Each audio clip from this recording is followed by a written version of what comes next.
and it seems to only work for like the guidance and resistance. It only seems to work for the first saving throw.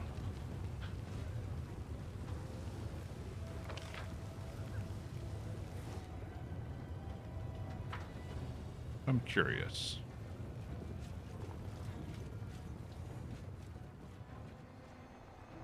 What happens if we just go up to Nocticula's palace?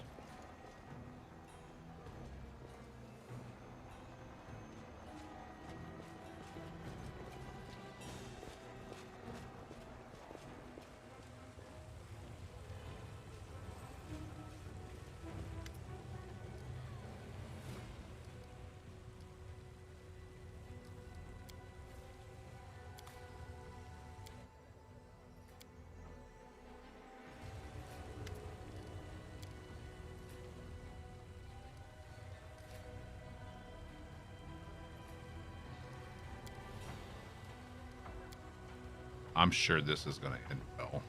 Let's have some fun.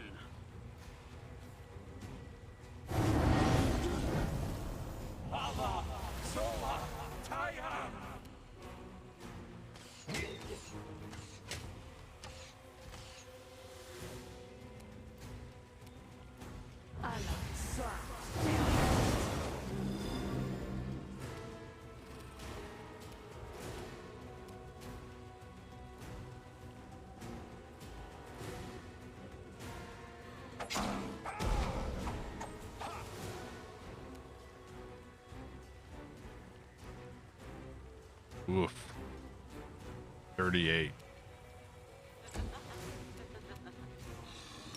You've crossed the wrong mongrel.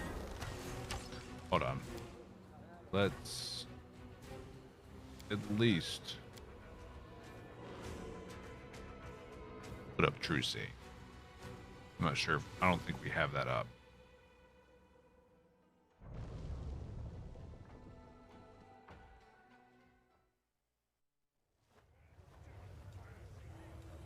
We do not. I welcome your company.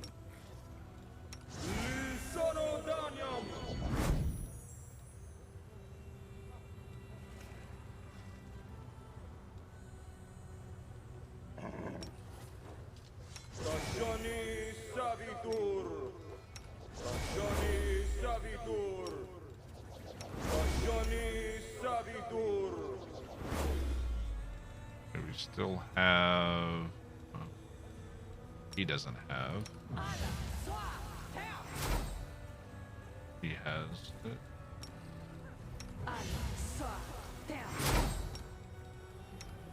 Oops. Damn it. You have it.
Amber, you get over here. You get over here. No. I can do this. You come over here. You get behind them. Ready to serve. Rely on me. Let's give this a shot.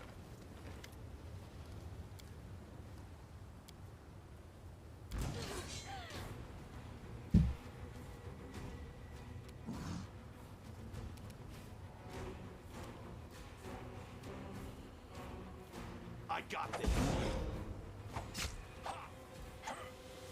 Wow.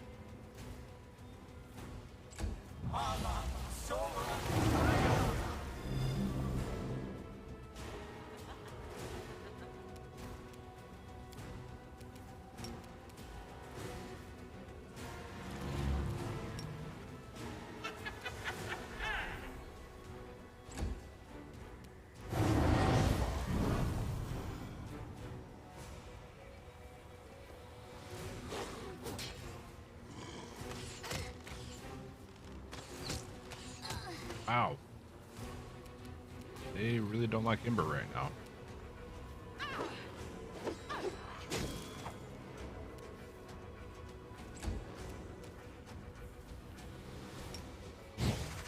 Simply business.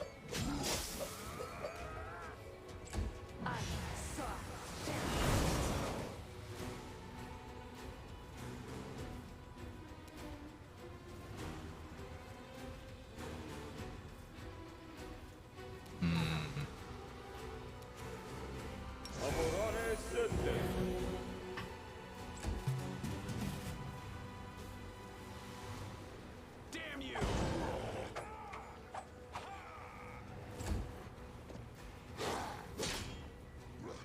Ow, that hurt. This will leave a bruise.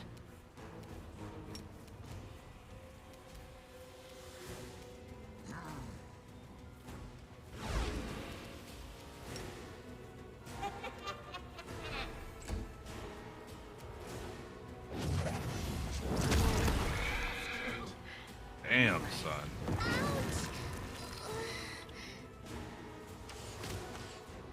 Continue fighting, everyone.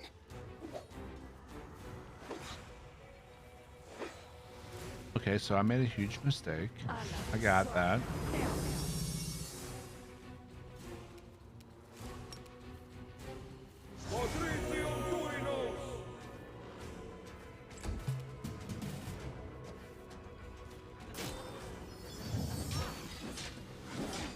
This will leave a bruise.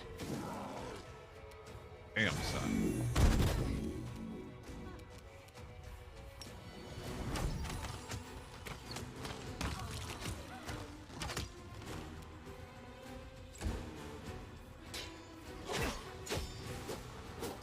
Now you leave Lan alone. This is not my time yet. So I made a huge mistake. Everyone's first playthrough in a nutshell. Yeah, pretty much. It's your time. Cease to exist. That's why we have save scumming.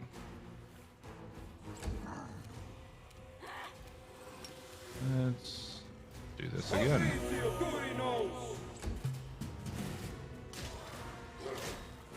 Continue fighting, everyone. I'm all right. I'm all right. No, you're not. You are not all right. Wow.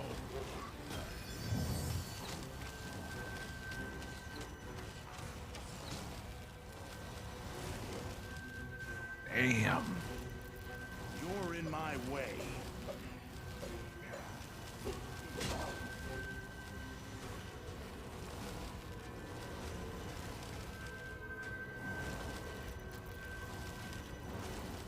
So what I'm hearing is deity of choice, F5. Yes.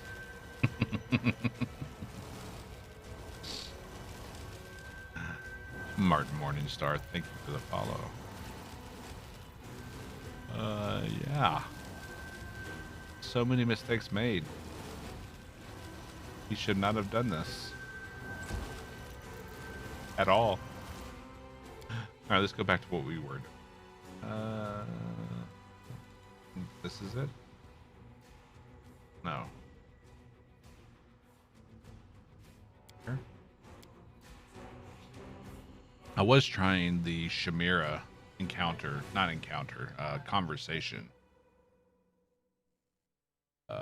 Trying to pass her will saves, and that was just not going well either.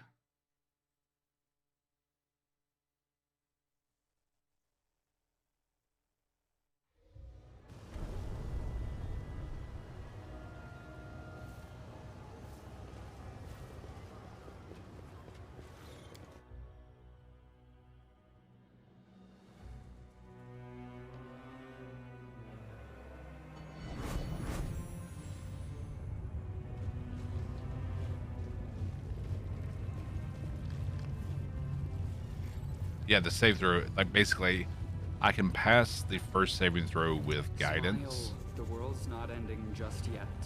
but it only works for the first on a single saving throw. So that helps pass first one, and then you're just screwed after that. You have to roll a 20 basically.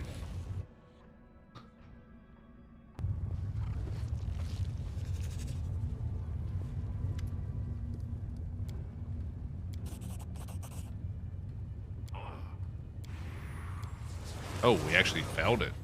Oh, we didn't have our other buffs. Yeah. 31 difficulty class. We have to roll a 20. It's just...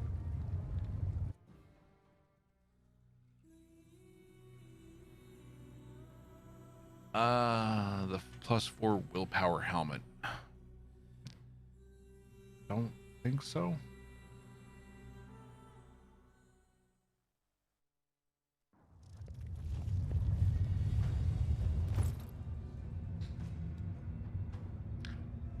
Actually, no, we actually do have our other buffs. We just got a really bad roll that time.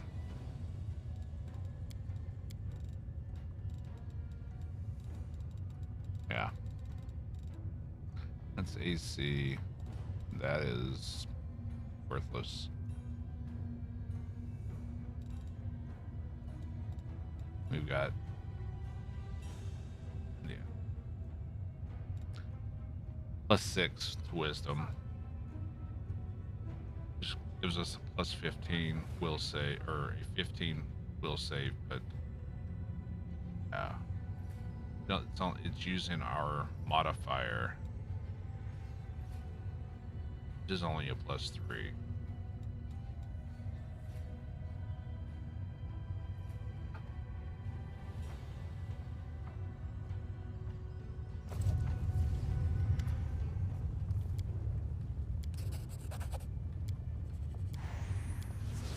Failed it again. Wow. Missed it by 3.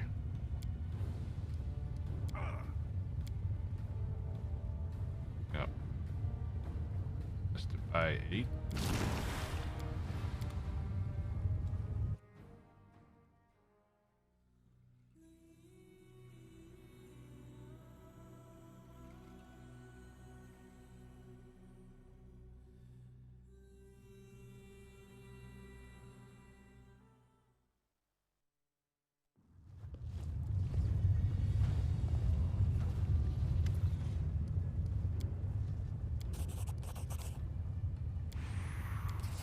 Okay, passed that one with 34, which means that our guidance is used up.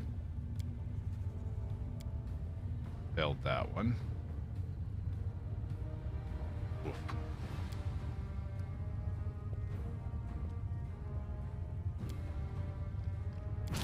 And failed that one.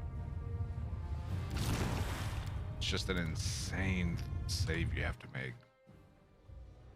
You just can't do it. We're just gonna have to give her the information.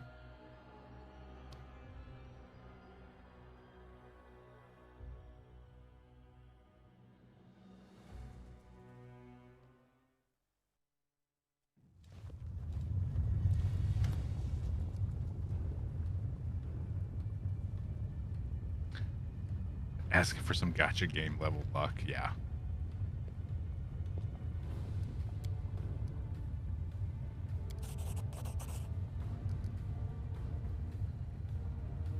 Shamira examines the knife with interest. Curious. Let me take a closer look. The knife is wrenched out of your hand and flies to Shamir like an arrow, only to land gently in her palm. After examining it, the demon gives a brisk nod. Yes, this is definitely an interesting item. I'll be keeping it. Give me back the knife you stole. Or else what? You complain about me? To whom exactly? Run along now and do as you've been ordered. You don't need that little trinket anyway. Yeah, well, I'm not getting it. No. You're not taking that knife from me.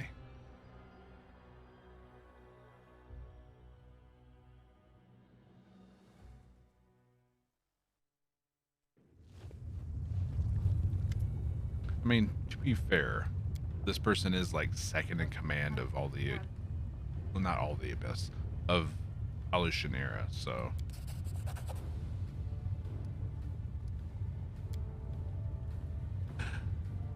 After a moment of pondering, Shamira makes a loud announcement.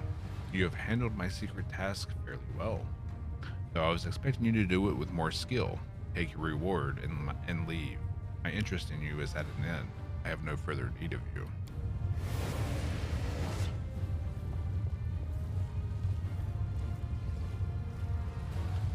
You actually passed me. Well, to be fair, for the past 3 weeks I've been playing nothing but New World. The demon appears beside you as if from thin air. Actually, he really does appear from thin air. He holds a neatly wrapped package tied with a cord as red as Shamira's hair. You hear whispers in the crowd of demons. Beneath the hushed praise, you hear the burning envy that consumes them. Any one of them would give up everything to stand in the place of this Galarian upstart who performed a service for Shamira and won her favor. Received item Slaver's Fury.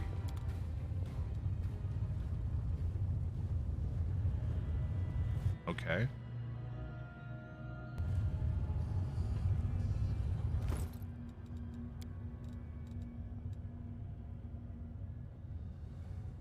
Ooh, +6, cruel, and a bleed.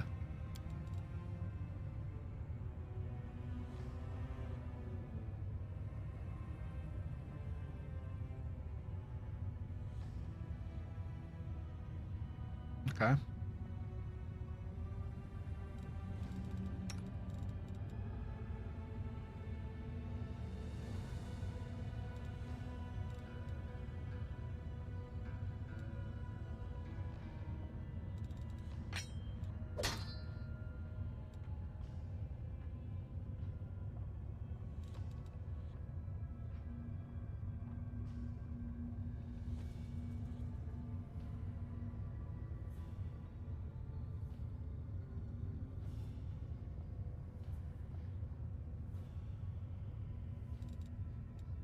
We'll try it out.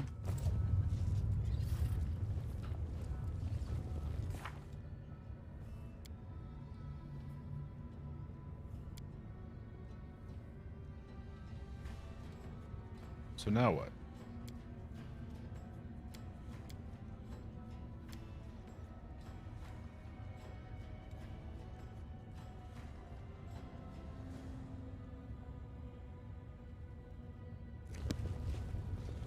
So now do we go to Nocticula's?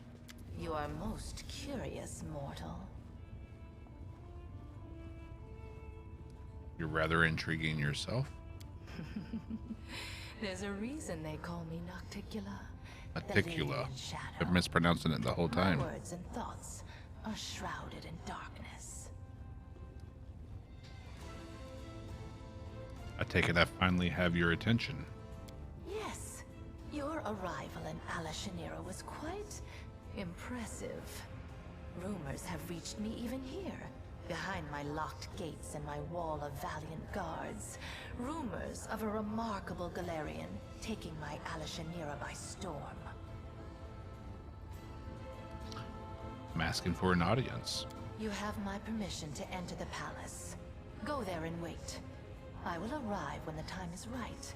Until then, you will be taken care of by one of my servants. Okay. How far along are you, Ivy? And hi.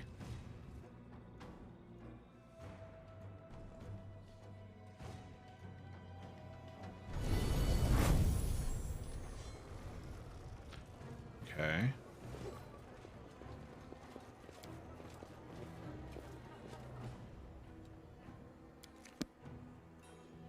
You got back to Galarian? I'm ready to be out of the abyss. I'll tell you that much.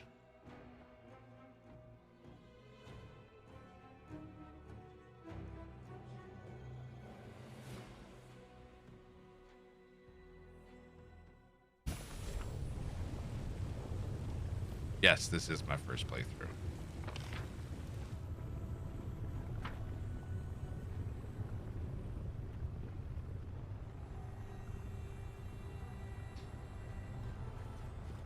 Yes, please be vague.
Sorry.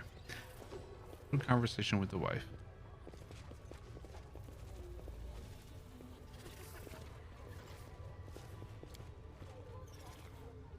All shelves are stuffed with countless book scrolls praising the Lady in Shadow's many deeds. Some tomes are old and threadbare. Others are new and in mint condition.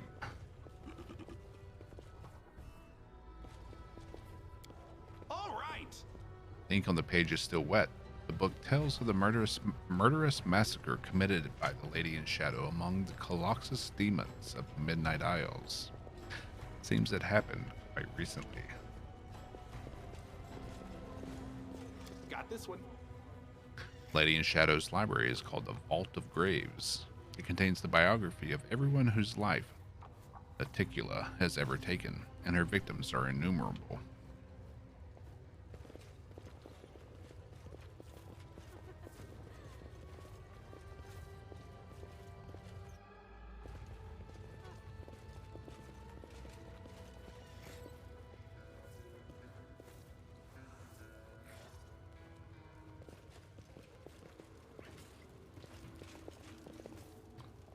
Projectors. We'll be taking you.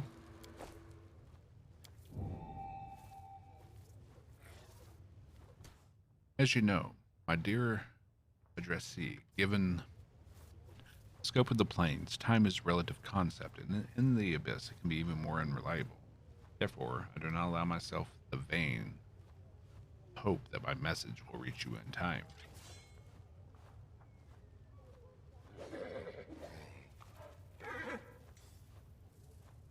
Okay.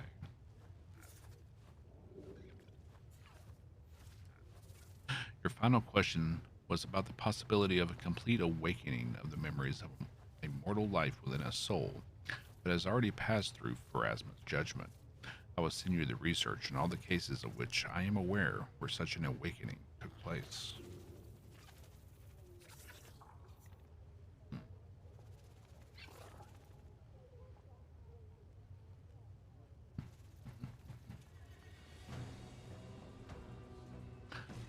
Despite the fact that this list is quite extensive, my conclusion is that all such recorded cases are the rarest exception to the rule.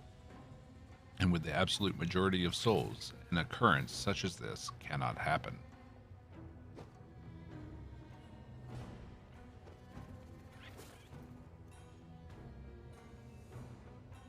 Both the wonder and the tragedy of mortality lie in the fact that there is a certain moment after which the process is final and irreversible. The essence that departs the judgment of the Lady of Graves is no longer what it was in life, and we as scientists must account for this in this system of knowledge we are constructing. What are you working on?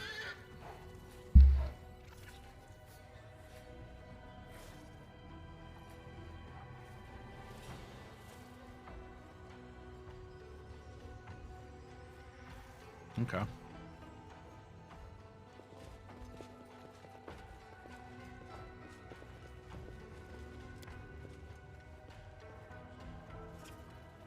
Pile of sketches. The drawing depicts fragments of various rituals that lead to the opening of rifts and portals. Oh, hello.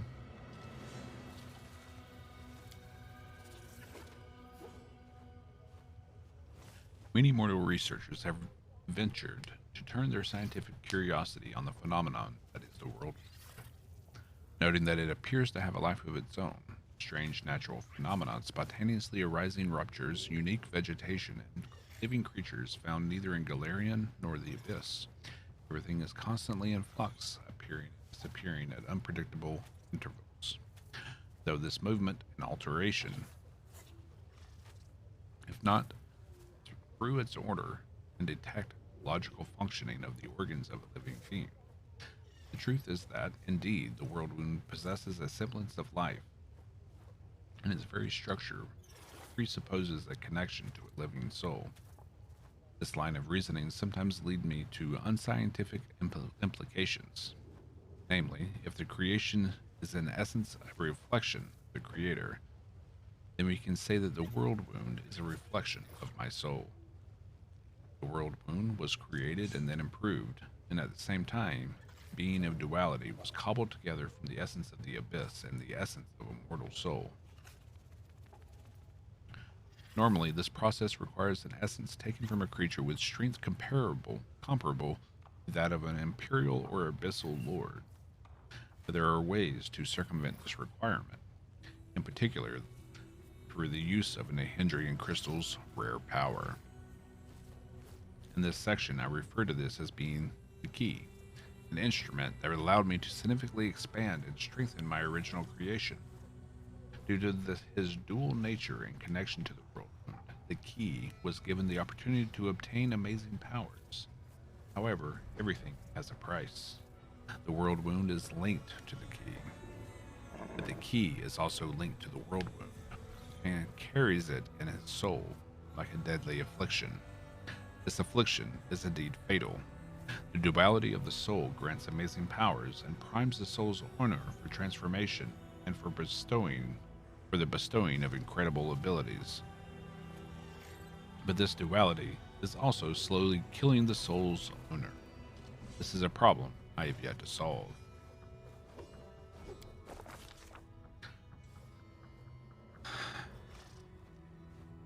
So we are the key.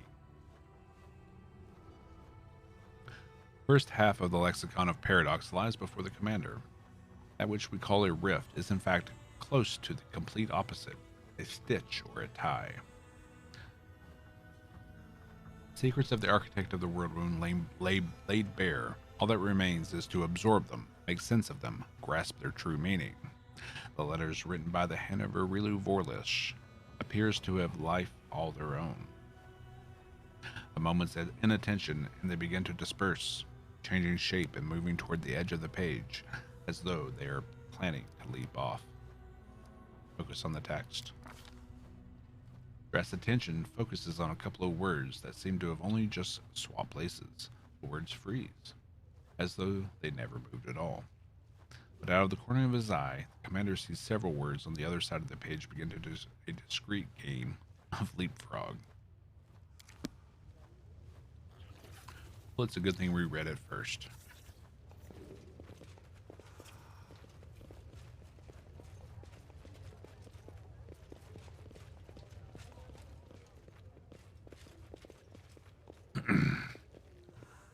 Hello, ladies.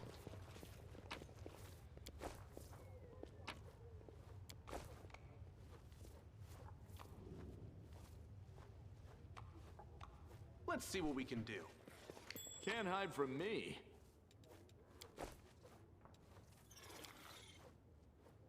All right.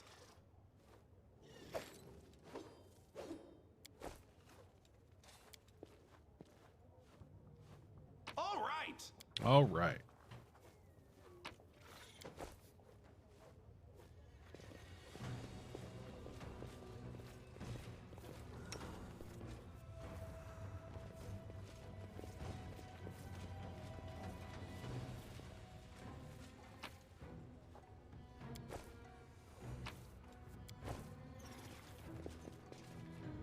Okay.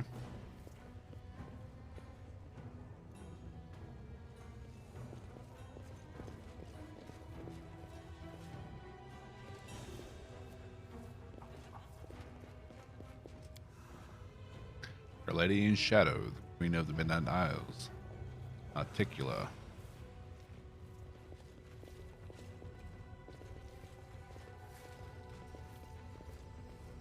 Here we go.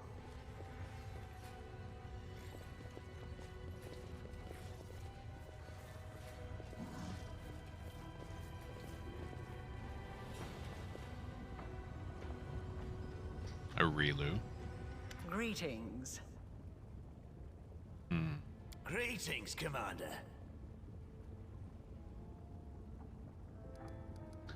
Came to speak with Articula, not you. All in good time. You will have your meeting with the Lady in Shadow. But first, there is something else. Hey, she's got the scar as well. So she's the key. You have walked a long path.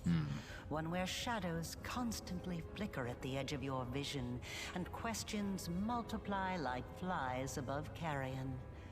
It is time for answers. At least, some You're of close to right? Okay.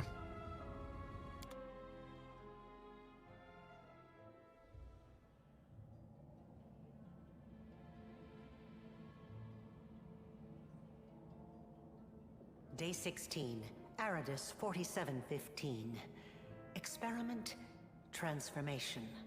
Subject, let's skip that. Objective, to embed the essence of a Nahindrian crystal in the soul of the subject. Expected result. Where did she find us, though? Will coalesce with the subject's soul, which will ready itself for total transformation, triggering the concomitant powers. The time has come to put my plan into action. I mean, it looks like it's right after the attack on Canabras, but she found us and placed us in Canabras in the first place. You are my creation. Your power was my gift. Now you know. Let's say I believe you. Why did you need to do all this? You are asking the right questions, but the time has not yet come. Yeah, and she teleports around. Ah, such special memories. Remember the laboratory, do you? Mm-hmm. I told you back then. Go on, look around. See all the ones Lady Aurelia worked on. Here with us is definitely the place for you. The unseen angel does not speak, but his silence seems to thunder in your ears. Your power is of the same kind as that of Nulkaneth, Jeribeth, and the other demons that you have met. The power of the Nahindrian crystal dissolved into the blood lies within your soul. I have already hinted at this to you once before, when I left the essence along with the lexicon of paradox in my old laboratory, and ordered the suture to make sure the gift found its way into your hands. why. But there is more. Do you remember when you were taken to Canobris with a wound that would not heal? Do you remember how Terendelev apparently healed you? That was merely an illusion. The dragon was only able to temporarily dull the pain. In fact, it was I who saved you, when I came to you in the caves and implanted a crystal within you. No, saved is not the right word. Okay. Your wound is still not healed.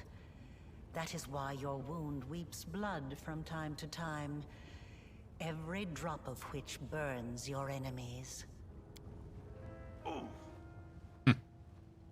As if to confirm her words, blood begins to seep from the wound on your chest. Eerie flames seem to dance within the crimson drops.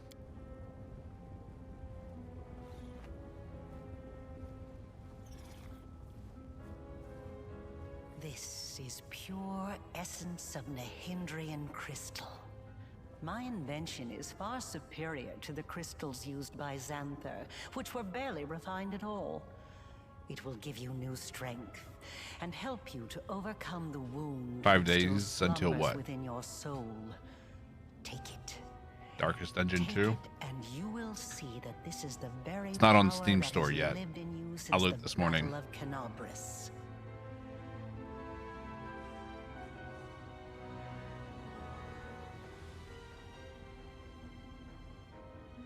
It's going to be early access, so it won't be full release yet. Not much of a threat. Look at me. Before you know it, I'll be a decrepit heap of flesh just like so. But I still managed to keep living somehow. It's not going to work. You need to tell me everything first. Very well, then. Ask your questions and I will answer. Darkest Dungeon, it came out like years ago.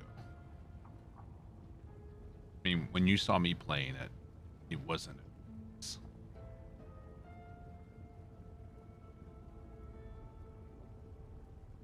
Yeah, it was probably less than a year when I was playing it. Less than a year ago. What is this wound in my soul? How dangerous is it? It was my mistake. My failure. I failed to... The tale is too long to recount here. Your wound is a reflection of the world wound in a way. It is very dangerous, even if you do not yet realize it. It is not a disease, but rather an abscess, which will one day burst and kill you. It cannot fully be healed until the world wound is healed. So she wants to heal the world wound? No doubt you have felt this affliction on several occasions. It awakens when you use your power. It makes you sense more strongly what mortals call the corruption of the abyss. Until the world wound is healed, you will have no peace. You followed me. Like a witch in a fairy tale, I watched over you from birth. From before that, even. And I kept detailed notes.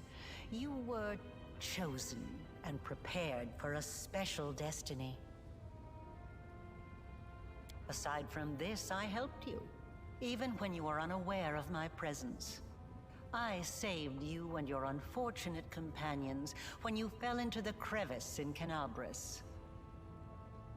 I mean, they don't call her the architect for nothing. In the Grey Garrison, it was I who distracted Minago to allow you to approach the Wardstone. And in Dresden, I appeared under the guise of Yoniel to guide you toward the Sword of Valor. And I also left you a present in my old laboratory, and told the Suture to see that you received it. I knew that sooner or later you would find your way there. That place exerts a powerful pull.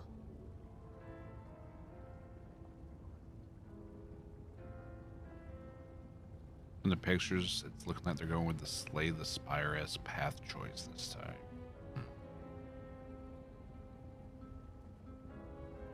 Can you go into more detail than that?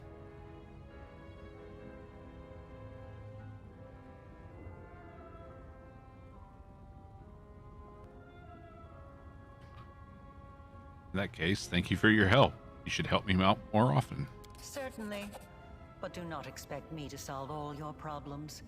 A child that is forever carried in its mother's arms will never learn to walk.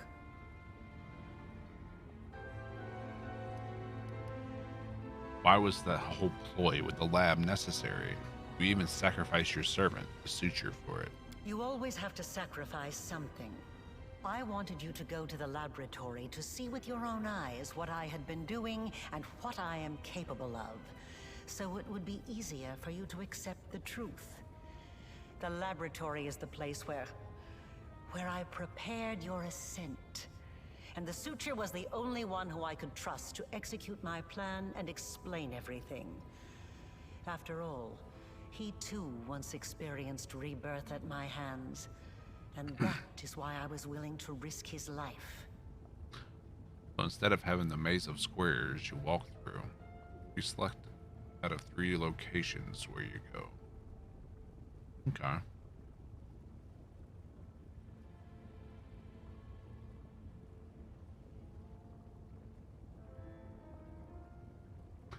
Is it only going to be on Epic, or is it going to be on Steam as well?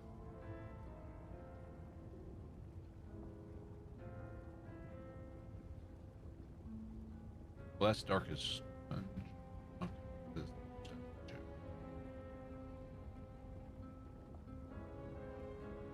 Okay.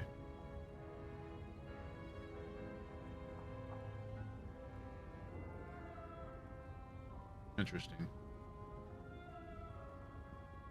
Yeah, the picture with the watchtower, yeah.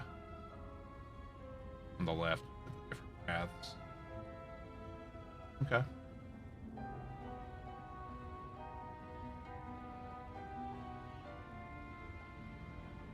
Besides, the suture clearly benefited from his meeting with you. It never occurred to me that you No might such thing, reject Ivy. the Nehindrian crystal essence I had so carefully No such prepared thing. for you. Let alone that you would give it to my ridiculous servant. But, well, it is all for the best.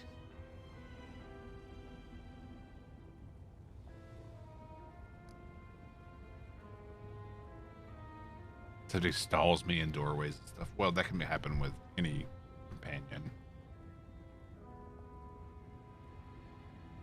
Speaking of suture, he's currently being held captive by Hepzibah. Sorry, buy him at the flesh markets. I don't understand why you felt the need to tell me that.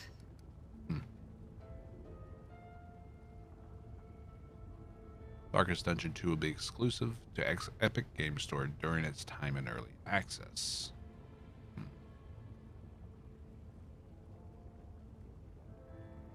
It's level 32 now, yeah, so it's massive.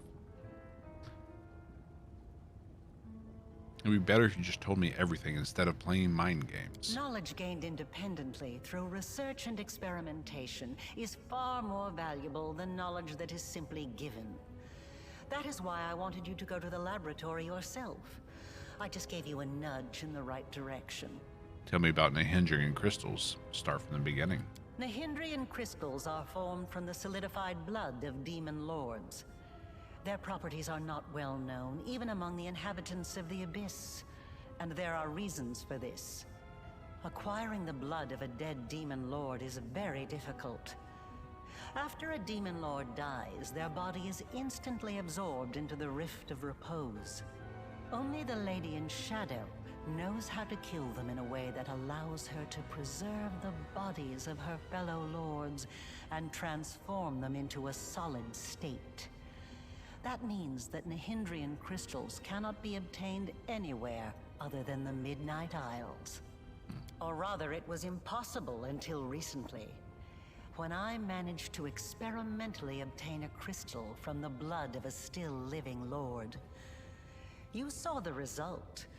A dagger made from Discare's freshly shed blood, which I left for you in Canabris. As regards the use of the crystals, that is a discussion that would take time, a very long time. Someday I will finish my groundbreaking treatise on the transformation of Nehindrian crystals, although it is unlikely I will ever publish it. So you figured out how to use the crystals to imbue living creatures with power. Not just any creatures, demons and half-demons. The soul must have a stable connection with the Abyss in order for it to receive the power of the crystal. Experiments involving tieflings and mongrels failed because the voice of the Abyss was not strong enough within them. But I'm not a demon. I wasn't a demon either when I started. But there are always ways to circumvent, or even to override the laws of the universe.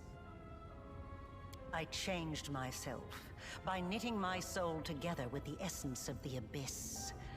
And I changed you. Do you remember the fits of rage that began shortly after Discari's attack on Canabris? This is how the second half of your soul manifested itself. Not yet fully aware. Not yet awakened. It's a pity you did not choose to let your demonic nature take hold. The result would have been most impressive. All those arrogant crusaders, those knights with their eyes ablaze, those pious priests. They have installed at the head of their magnificent army a scion of the Abyss, the creation of the architect of the world wound, whom they so revile. So strange to see her in Nocticula's palace. Who do you really serve? Discari? Baphomet? Both. And neither. I have served both Discari and Baphomet, and not merely as the lowest in the pecking order.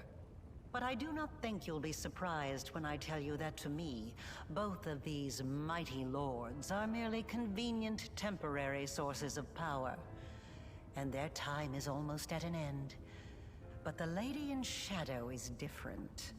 She is the preeminent ruler. Soon you will understand this for yourself. My power is different from that of Jeribeth, Nokulnith, Kenneth, and the other demons. Yes, because I taught Xanther and the other servants of Baphomet and Discari the earliest version of this transformation ritual. I spent decades perfecting it until I obtained the power that I gave to you. Power in its most purified form, cleansed of the filth and chaos inherent within the original blood of the demon lords.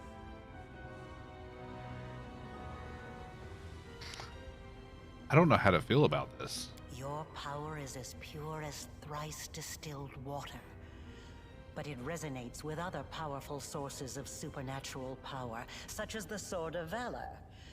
And your power can change. You must have realized this already. You have shaped my gift into a form that you yourself have chosen. You are seeking answers, trying to understand the crux of the matter. That is good. What I want to know is this. What do you want from me? Patience. Before we continue, I want you to receive your power.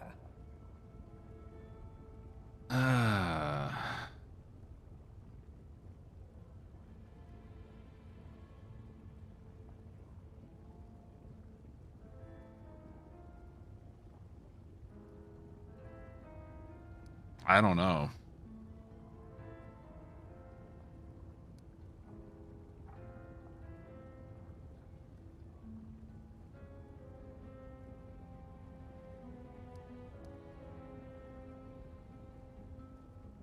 Touch it.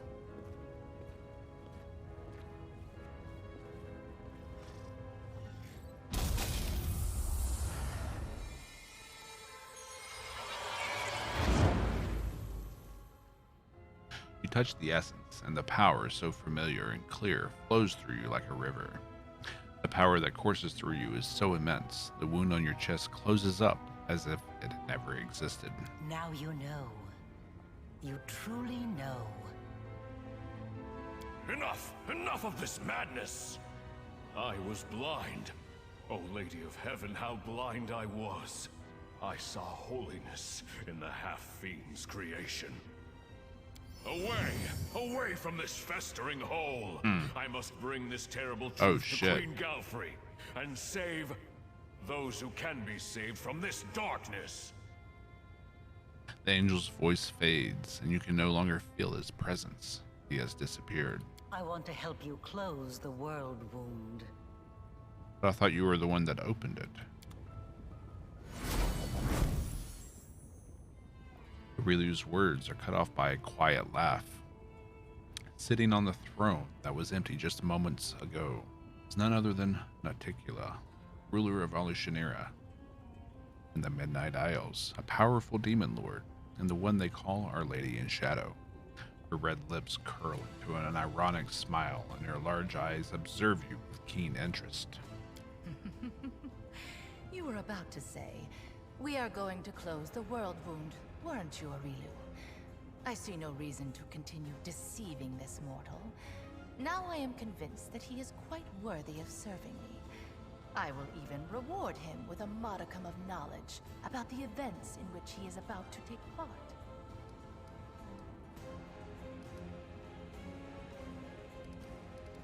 I have too many questions and I demand answers. You are a guest here, mortal.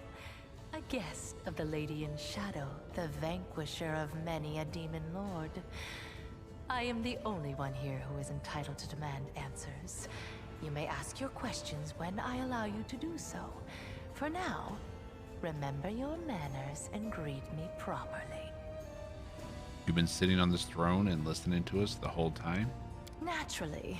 I am in the habit of observing my servants and guests while remaining unseen. Their private thoughts fly most eagerly from their lips when they believe themselves to be unwatched. And secrets exchanged in whispers are often invaluable. So should we do chaotic rebellious or chaotic flirty?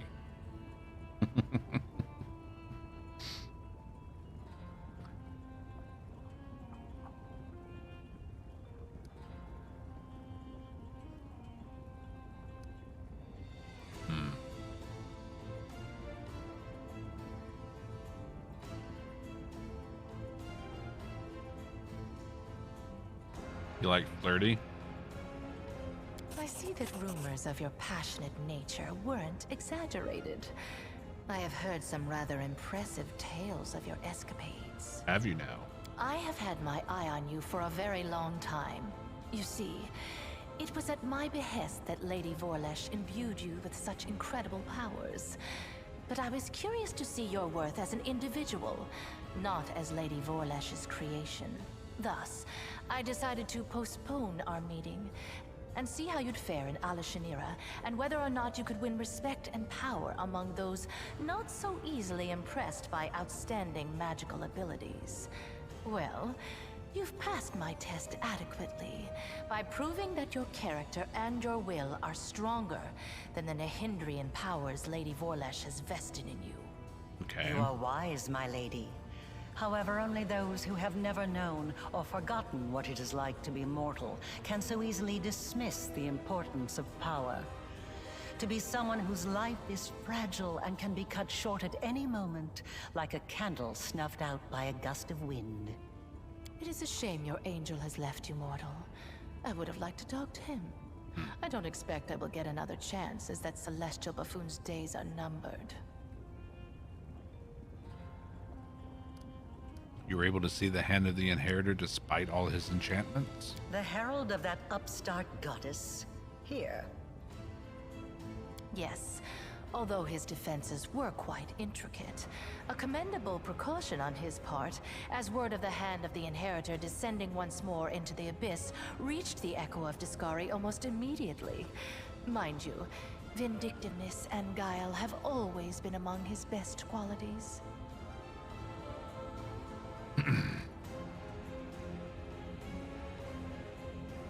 The hand of the inheritor told me his magic deceived the eyes of all evil spawn in the abyss, but not yours. Perhaps you don't know everything about me yet, mortal. Perhaps you made the same mistake as many before you, and many who were more insightful and more powerful than you, by presuming to know what to expect from the Lady in Shadow. Tell me about the Echo of Discari. He is a strange creature, a bespoke creation, so to speak. Long before the world wound was opened, Discari, that little cricket, was seeking a way to have some fun on Galarian and assert his influence there. One day, he decided to gather a few strong mortal followers, fuse them together into one being, and pump that being full of his own power, in the belief that something worthwhile would come of it. That is how the Echo came to be. To the great dismay of both the Echo and the Lord of Crickets, the Echo was greeted by Eredin, protector of humankind. Eredin gave the Echo such a thorough thrashing, the whole Abyss thought him dead. And yet he was not. Cricket, the younger, is alive and well, though I cannot say the same for Eredin. But the Echo remembers his humiliation still. He hates anything and everything related to Eredin, especially his inheritor, Iomedae. Her heralds, her priests, her temples. He would hate Iomedae's pet pug, if she had one. Okay. How does the Echo of Discari prey upon the hand of the inheritor? Envy, humiliation, ego. The usual playthings of little boys from all planes and realities. The Echo suffered more than one defeat. First at Eredin's hand, then under the onslaught of the forces of heaven. Those routes taught him to attack his enemies by stealth, boldly and often, killing and crippling anyone close to the light-bringing goddess. Now, it seems, he has decided the time has come. The Herald of Iomedae himself is in the Abyss alone, without a retinue of lesser angels. I see. He's an interesting little bird, that angel. Before he became the Herald of Iomedae, he served Regathiel, the General of Vengeance. I've always found the fate of that Imperial Lord to be quite fascinating. Did you know that the father of the Upper Plains' top military leader was a devil from hell? Regathiel had to achieve many feats to redeem his unholy legacy in the eyes of the other Imperial Lords. But he did. A remarkable tale, is it not? The conversation is interrupted by a concerned-looking succubus, who silently approaches Naticula and begins fervently whispering into her ear. Naticula's impression turns hard and cold. As Naticula ponders the new development, the messenger makes eyes at you playfully. You recognize those green eyes, except they were awash with pain when you last saw them, their owner bleeding out in the caverns of the Nexus. Succubus smiles slyly and gives you a wink. Another island, another loss. Enough. I warned them that I would not stand for the desolation of my realm. They have not heeded me, and they will regret it. Go to your sisters and tell them to prepare. Naticula sends the green-eyed servant away and turns her face to you once again. I know her. Yes, you've already met Lolai, my talented assistant. Heard she was very convincing at acting out her tragic death in the minds of the Nexus. As you can see, I've been watching you since your very first moments in the Abyss, and even a little earlier. I've prepared a beautiful intrigue that will topple many of your enemies and seal the world wound forever, ending the threat to Galarian. And you have the chance to become part of that intrigue. My companion Ember would like to speak with you. Ember? So that's her then. Well, approach. I've heard you bleeding your pathetic prayers at me.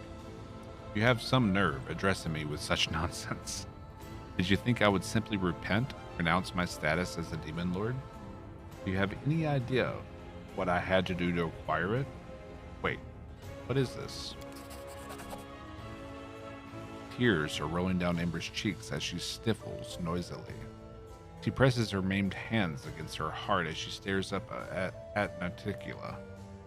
Her fragile form shudders from weeping.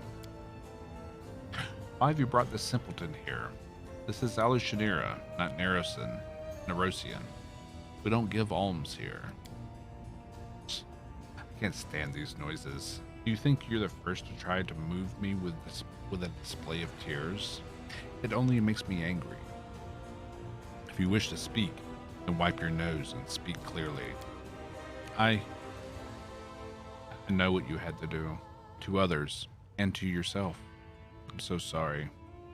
So sorry. If only I could ease your pain somehow, calm your sorrows.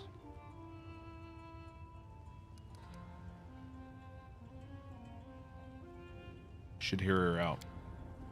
In my realm, I decide who I should listen to and whom I should hang. Be quiet. You wanted me to hear the girl out? Then let her babble on until I tire of her. So where were we? My pain, my sorrows? What nonsense are you talking? Don't tell me you pity me. I'm so sorry. You're the most miserable soul I've ever seen. I've seen people burned alive, people being devoured by monsters, people burying their children. They were in pain, so much pain. But I've never seen anyone in as much pain as you. What is this saccharine drivel?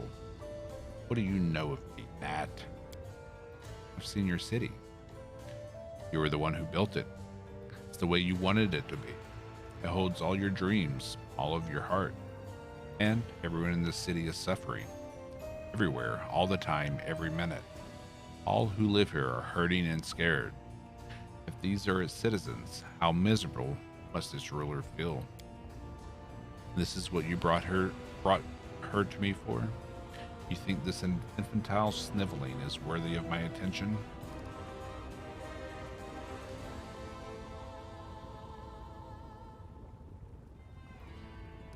I've seen the truth of her wisdom more than once. Perhaps it would benefit you to listen to her as well. As if I haven't seen enough sacrimonious bores in my life. So what do you suggest I do, preacher? Beg for the good God's forgiveness? Devote myself to serving a sword-swinging upstart, perchance? Or that old crone, the moon? No. Gods can't help anyone. They're just like us mortals. Silly, frightened, clueless. You're almost a goddess yourself. You know better than anyone that no one can save you. No one, except you. Save me? From what exactly? From yourself. From what you've done to yourself. From the city you've imprisoned yourself in. Listen. You are a queen. You're the queen of pain and filth. Your realm is a realm of your own suffering. You're almost a goddess. You can do anything you want. So why won't you make yourself happy? You could become the Redeemer Queen. The Redeemer Queen. Ah, that's new. Never in all my years have I heard anything like that. Phew. She wipes tears from her eyes. Well, child, enough joking. Get out of my sight, or I'm afraid I might decide to keep you here forever as my fool. Do you think she took my words to heart? Who knows? I suppose you're right. We'll see what happens. I told you to get out. I don't want to hear your squeaky voice again.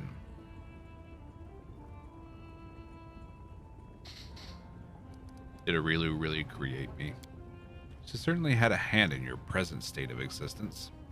Lady Vorlesh designed the World Wound, a magical phenomenon of unfathomable power. To seal it, we required a key that was just as strong and unique. Simply put, we required a champion, and she chose you. Both your powers and that wound on your chest were the result of her experiments, when she infused your soul with the essence of the abyss. Of course, you remember none of that. Everything was done in secret. Even the power granted to you was purified, to the extent that it was possible, so that you would not guess its source ahead of time. In trial after trial, we watched your will be tempered, and when the time came, we started filling you with the energies of Nihindrian crystals. These energies are necessary for the task at hand. Everything that's happened to you was part of my intrigue. I was going to summon you and reveal the truth when the time was right. Instead, you have followed your queen's orders and arrived here early. One can only hope that you're prepared to accept the truth. Everything has its price. Your wound was, in essence, the flip side of all my experiments. There is a reason why we required a true champion, not merely a living tool, whom we could fling into the flames of the world wound and close it like any lesser rift. I think you should know that. Don't be too hasty. We have burdened him with enough revelations for now. Give him time to become accustomed to the truth about himself. Then you can share all the details. What exactly are you offering? I'm offering you the chance to become my weapon. I might not know the reasons why Galfrey sent you into the abyss, but I know how I can use your crusade to our mutual benefit. Your enemies are a thorn in my side as well as yours.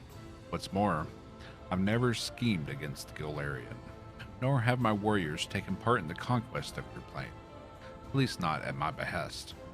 There is no cause for enmity between us. Why would you want to close the wound? When the world wound opened, I was pleased.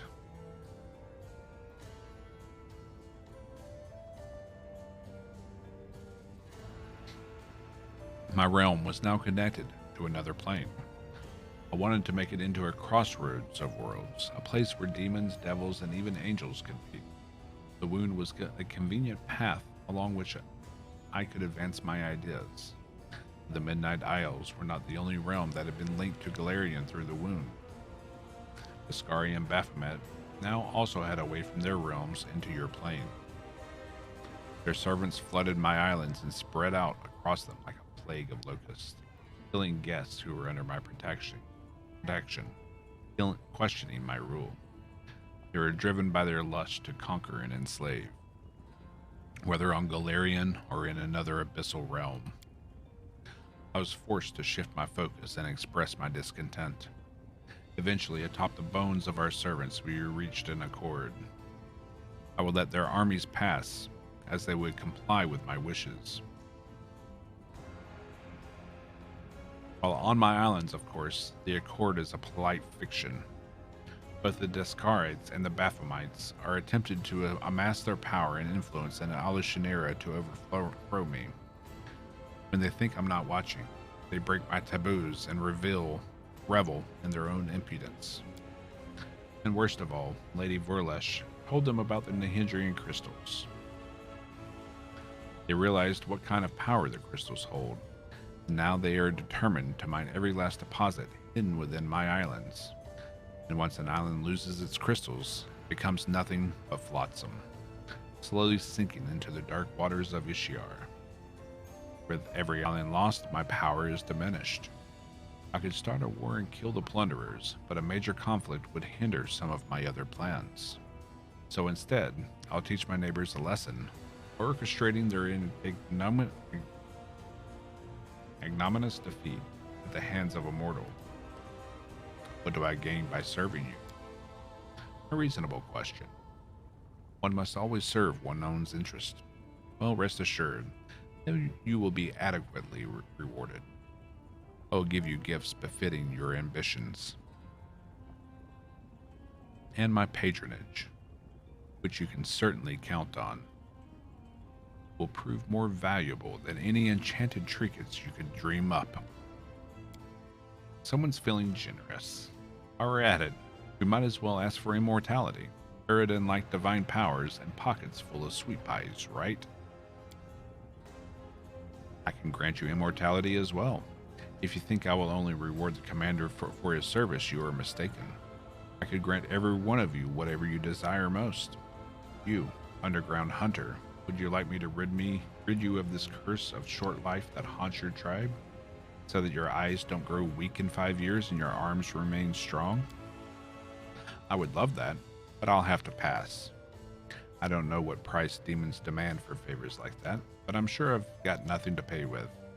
Rather die honestly whenever my time comes than live with a debt around my neck.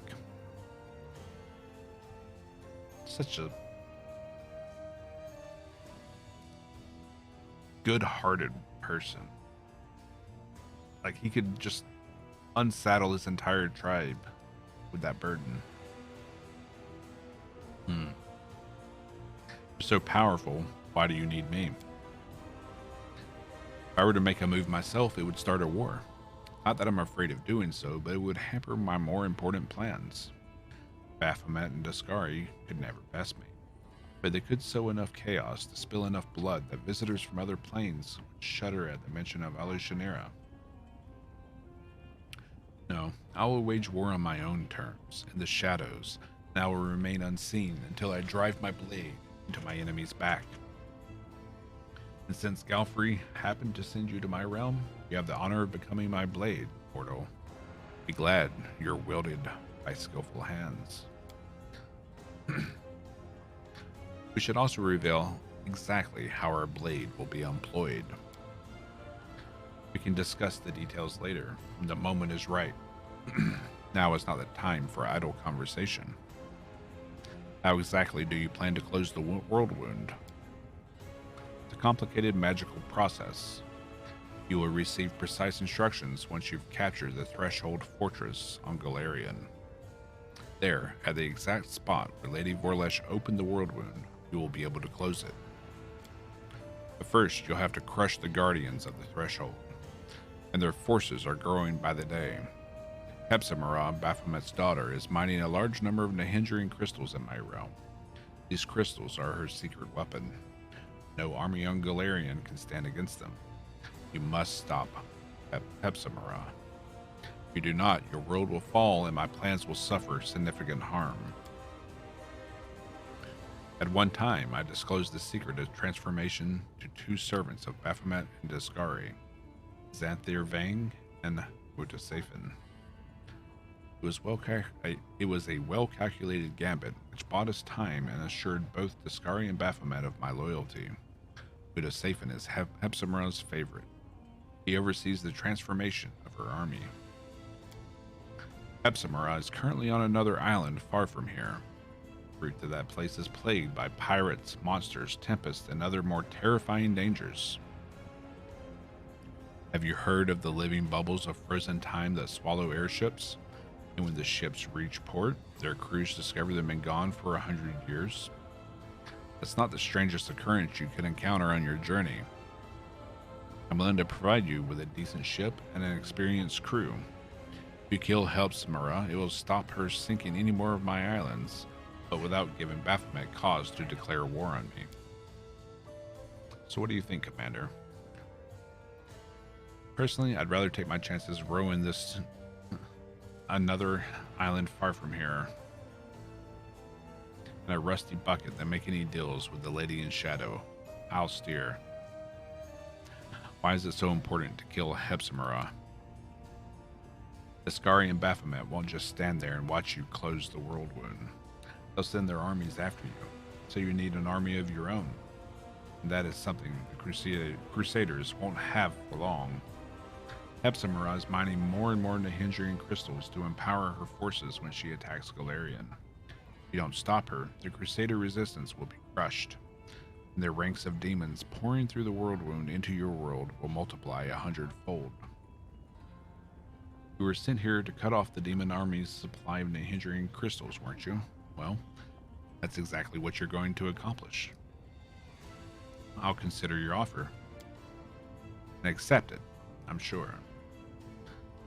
I respect your caution and won't force you into submission. We all stand to gain if you do my bidding of your own volition. An interesting destiny lies before you, mortal. You will rise to great heights and play a part in the events of titanic proportions. Many would give their life for a chance to tread such a path. Hepzibah visits Alushanera every now and again, but her true lair is far from here. She hides on the island of Califir, to the northwest of my archipelago. There lies her secret fortress. Deep in the mines, her slaves dig Nahindrian crystals for the invading army she plans to bring to Galarian. I will give you a magnificent airship and an experienced crew to take you there. It will be a long and perilous journey. Take some time to prepare. I killed Willidus, your court mage. I'm aware of this, of course. It is lamentable in a way, since his fear of me was strong enough to make him impeccably loyal. However, his death is but a single move in a much larger game.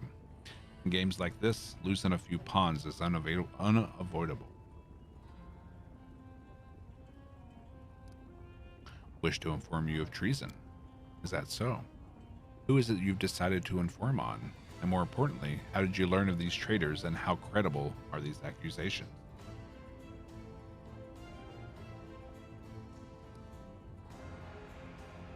Shamira is researching the Hindrian crystals in secret. Perhaps she's planning to overthrow you. How nice of you to warn me. I'm impressed. I do wonder, however, did you really think I was unaware of this, or did you merely want to demonstrate your loyalty? Either way, I appreciate you telling me. I'll take this as proof that I can rely on you. It is unfortunate that while you did uncover her devious scheme, you still gave her the knowledge she sought. It would have been wiser to keep her in the dark. I'll have to keep a closer eye on her from now on. Then again, it's also trivial. Mining the Hindrian crystals is a surefire way to sink the island the crystals are on to the bottom of the Ishir. I assume you understand why all who attempted to procure them in Alanithia were executed. At least you didn't tell Shamira about the mines you found. The last thing I need is the ardent dream burrowing under my capital. Why do you still tolerate Shamira? Someone has to deal with the trivial matters. Shamira's betrayal was assured the moment I made her my favorite, just as the Forians before her. The second always dreams of rising to be the first. I know the feeling well. A friend of mine, the storyteller, has peered into the future. In his vision, Hepzibah was sending demons after you. The demons were strengthened by the Hindrian crystals. You're a font of knowledge, my dear guest. Let's just say I'm not surprised by her appetites. The ambitions of that brat, or her lecherous goat of a sire, were bound to surface sooner or later, but your warning will encourage me to keep a closer eye on her. You could have gone to Hepzibah with this and received payment for your silence. Your foresight must not go unrewarded. You must not go unrewarded. Secret ingredient.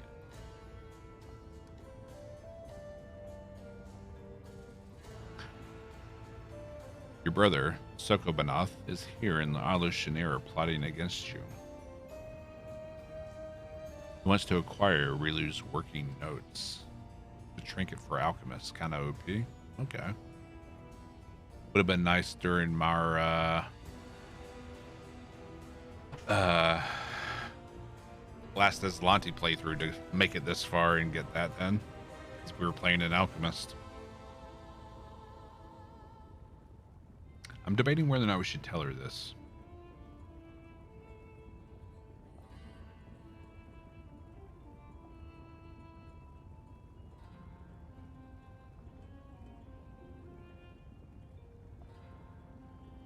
I don't know.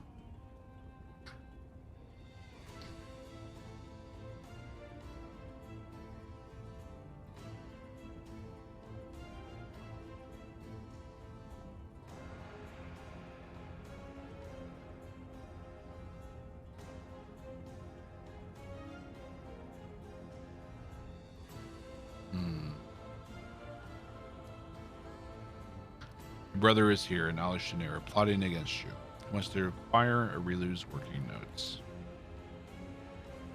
Sokobanath is snooping around Isle of Shanira and plotting against me? How unexpected. What else is new?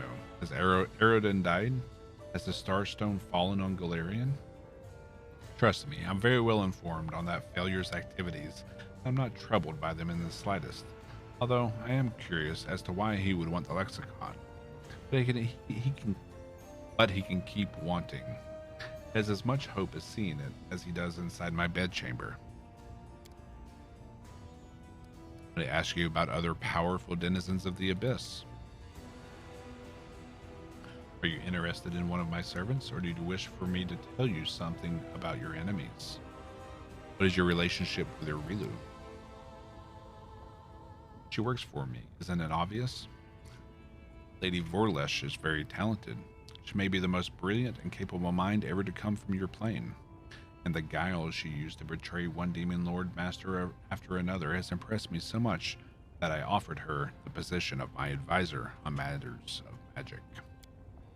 Naturally, the esteemed Lord Goat and Lord Locust don't know a thing about the betrayal of their faithful lackey, Lady Vorlesh. I plan to keep it a secret for a while longer. Betrayal is too strong a word. I opened the path to Galarian for those two, and I told them how to extract power from the Nahindrian crystals. That will suffice. Doesn't it bother you that Aurilu serves another master? I'm not prone to jealousy. Let Dascari think Vorlesh serves them still. His bug brain seems incapable of sensing betrayal.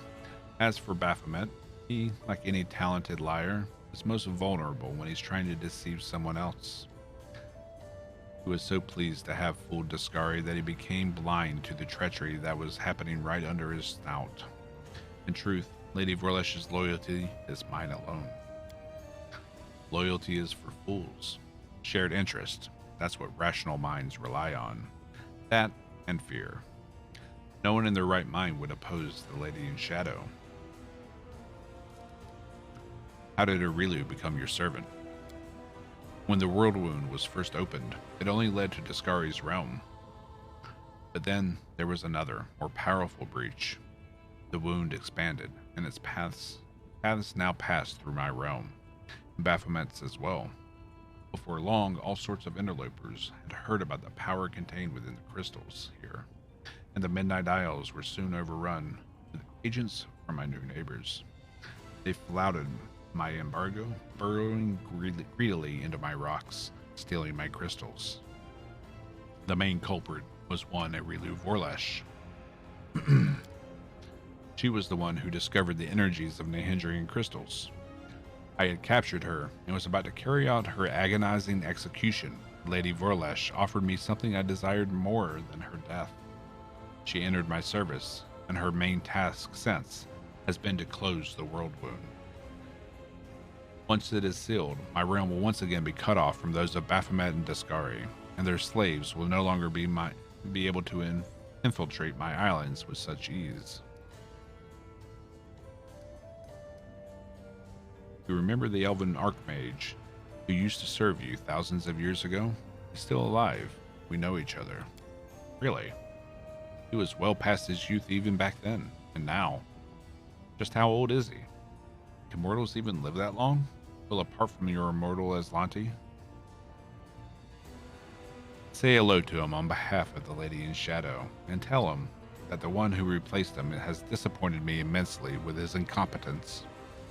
No matter how hard he tried, he could never live up to my magnificent elf. You know, you've managed to surprise me.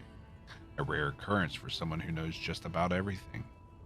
With a bat of her eyelashes, Naticulus sends you a piercing gaze, one that feels like it's delving into the deepest corners of your soul.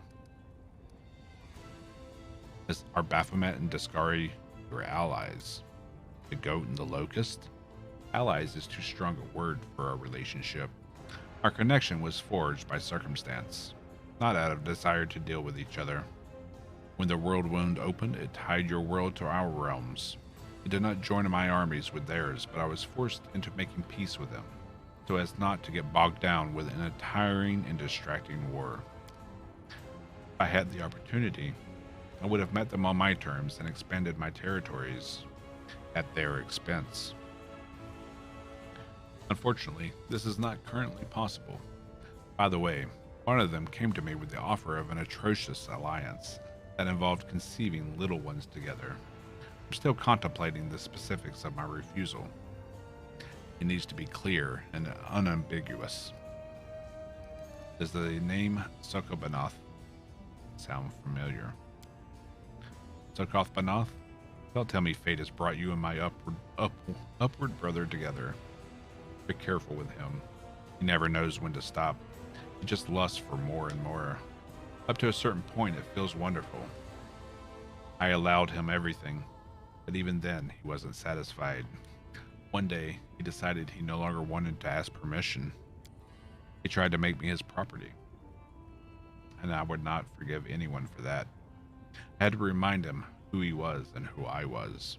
I did not kill him, just taught him a lesson and threw whatever was left at the steps of this ridiculous cathedral. Of his ridiculous cathedral.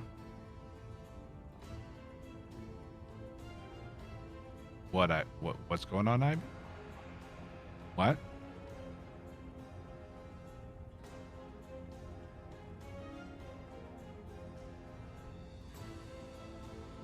I can recruit fun things. This is the mimics.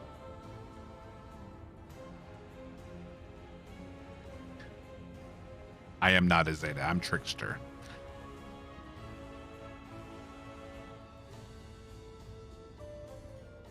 So you wouldn't be spoiling if you tell me. Yep, go ahead, tell me. He's been angry with me ever since. It's very amusing to watch his desperate attempts at taking revenge. Oh, my silly brother. Havoc dragons? What the hell?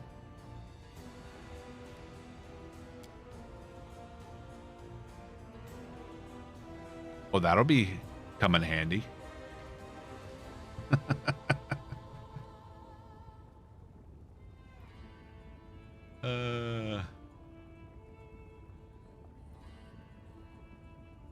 Like Pathfinder's versions of fairy dragons. Are they good?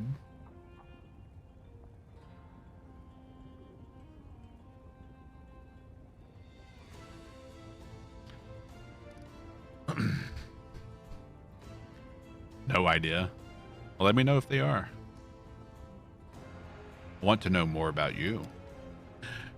Recounting my whole story would take longer than your brief mortal life allows. The list of demon lords I've slain is endless on its own, as is the number of islands under my rule. And that's just the past. There's also my future. How did you become a demon lord? Bear in mind that I've always been unique ever since I was born. I was the first succubus of the abyss, a perfect specimen of my race. I had been enjoying my youth, sharing it with my brother and lover, until the hungry gaze of the demon lord, Nahindri, fell upon me. That greedy tyrant saw me as a jewel to be added to his treasure hoard. He tried to abduct me. I knew I had no chance of defeating a demon lord. Then in that moment, I was not thinking at all. I was fighting for my freedom. When it was all over, Nahindri was dead. I eviscerated him, and for many days afterwards, blood spewed from his open carcass.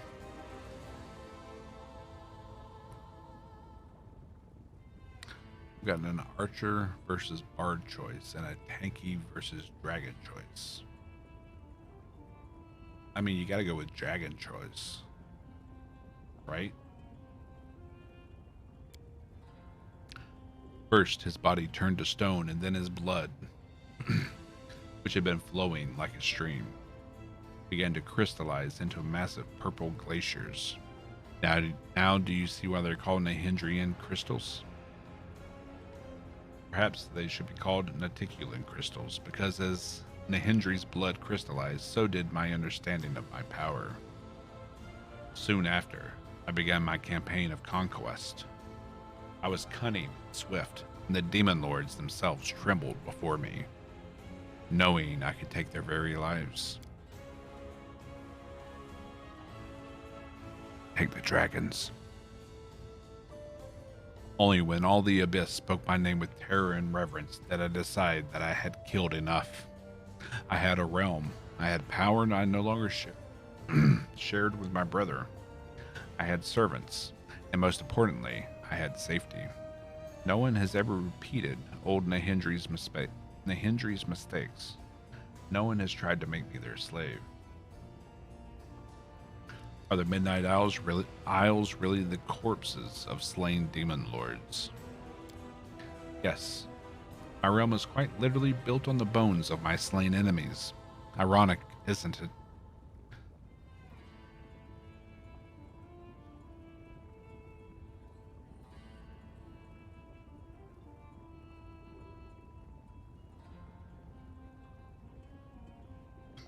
How did you turn the dead demon lords, into islands?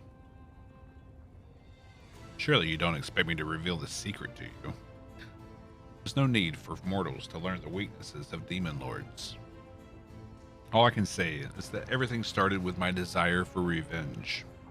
After I had dealt with Nahindri, I was furious at the thought of that vile, lecherous wretch just teleporting over to the Rift of Repose, where he could turn to stone and stay there to rot for the remainder of eternity.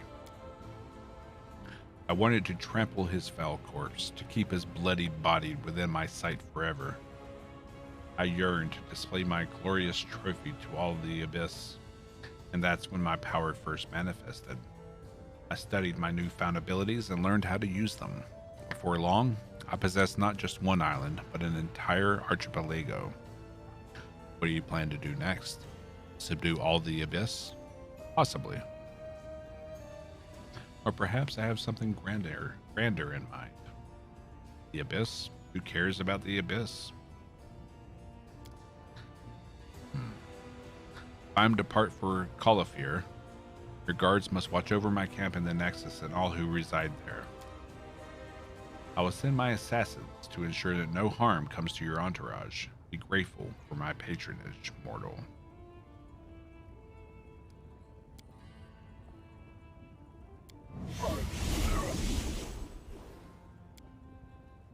There's one more thing we must discuss. The Lexicon of Paradox. Lady Vorlesh's magical treatise. It contains many secrets of the World Wound. You and my servant, Lady Vorlesh, were just talking about the Lexicon of Paradox. For many years, it has remained split in half, harmless. But what was once divided can be made whole again. Who knows what power the book could impart to its owner? What if they expand the World Wound even further? Or connect it to other planes? Not a chance. Lexicon of Paradox has caused more than enough trouble already. You already possess the first half of the book. Find the other one and bring them both to me. I will reward you handsomely. Giving the book into my keeping will also protect Galarian from suffering a second World Wound disaster. The Lexicon of Paradox will be much safer under my watchful eye than in your travel bags, wouldn't you agree? Why do you need this book? One World Wound alone has been enough of a nuisance for me. I want to ensure that some future mage leafing through this book doesn't link my realm to another plane. I'll consider your offer. The reward will not disappoint you, I promise. This dangerous knowledge ought to be locked up securely. Won't keep you any longer. You have taken a liking to my city, I see. Well then, savor it to the fullest. Then come back for truly important business.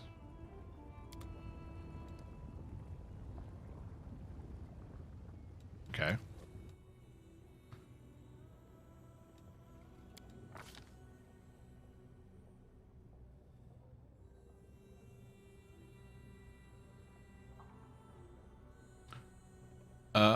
No, I did not kill the dragon.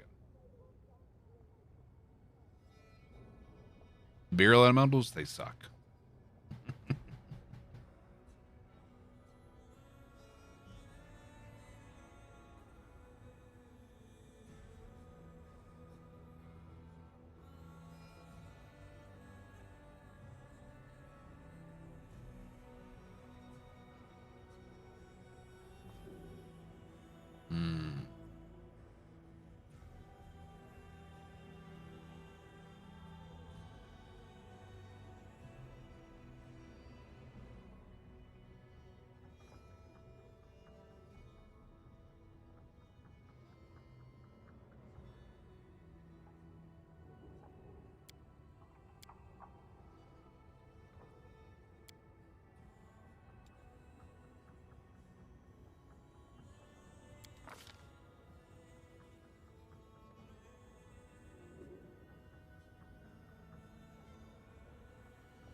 Allow them both, them and you, from now on to take feats from a special trickster list.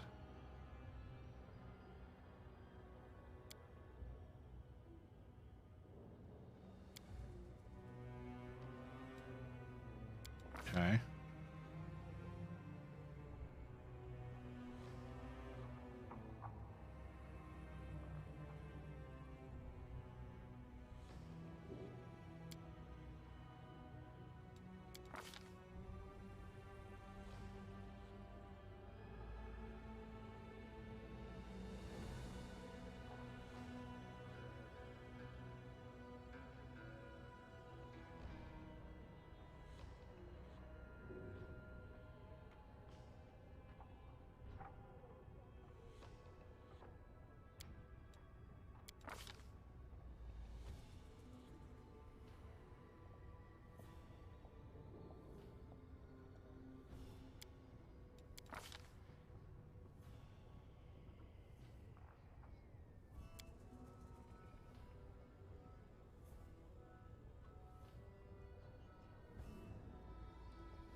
Okay.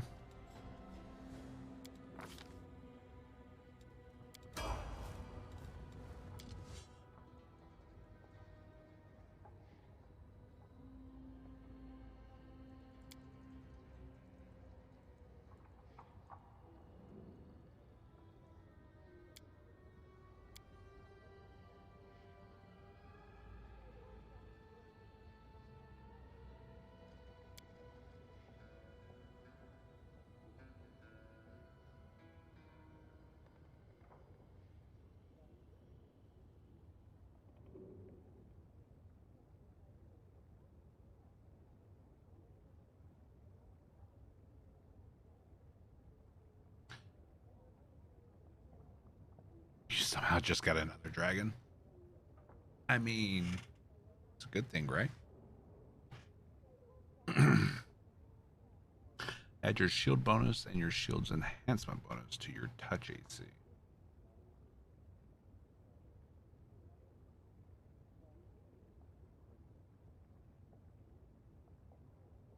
Could be good.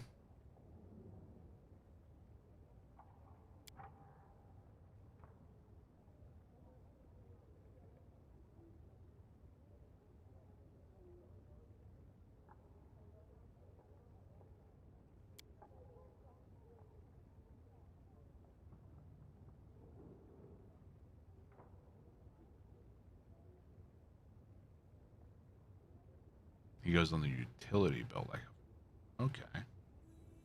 It's kind of like the dragon statues from Kingmaker.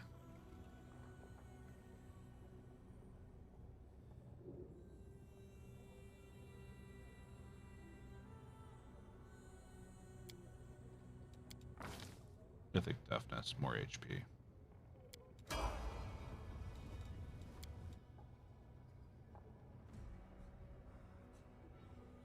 Yeah, the imp. Mm-hmm.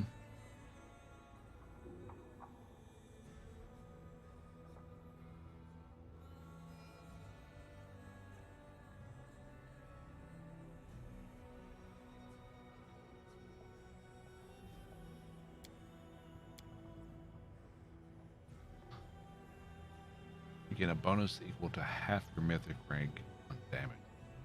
So that's an extra +3 on damage.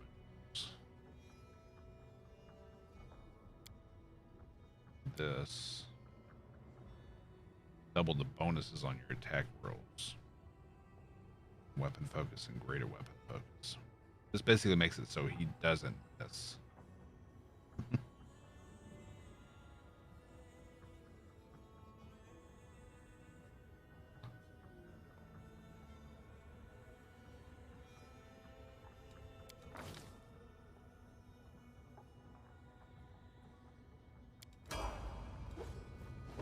See, in this playthrough, I didn't break the wand. I actually killed Zacharias. And I think then broke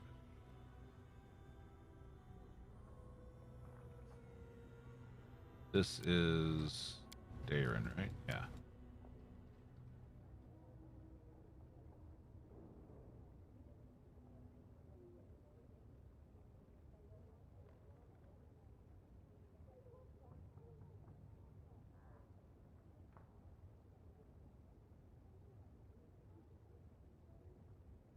You end up finding the duality. Finding the duality. I don't remember what the duality is. Remind me.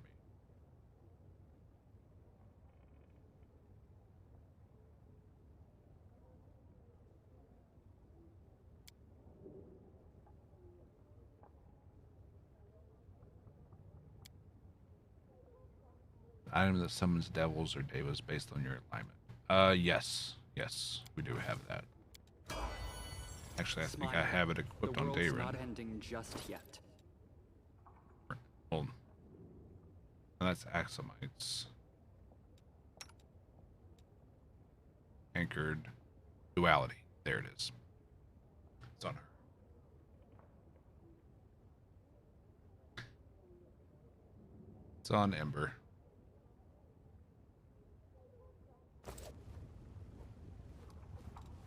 Yeah, I've got 3 summoning items, I think.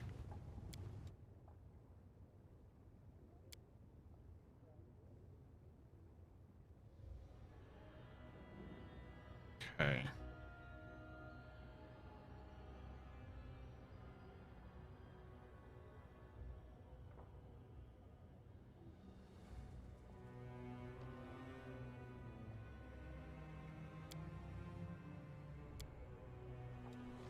And then fire. Yes.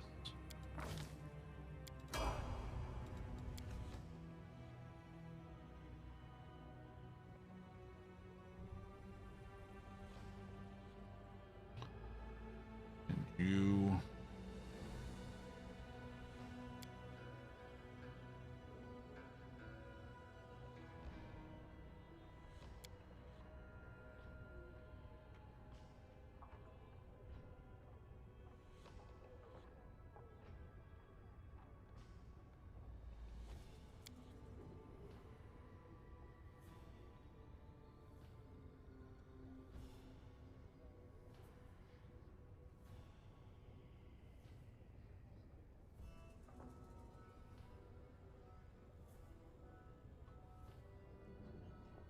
Hey, Roscoe.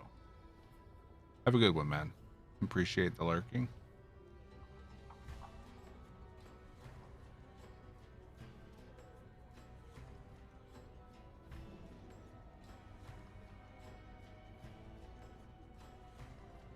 Use that elemental swarm.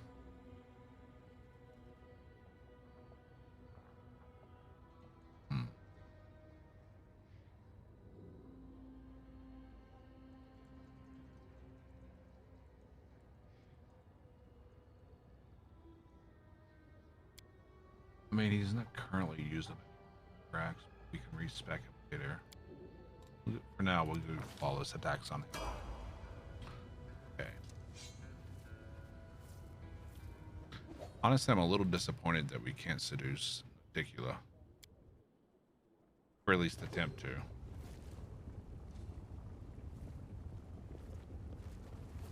Oh.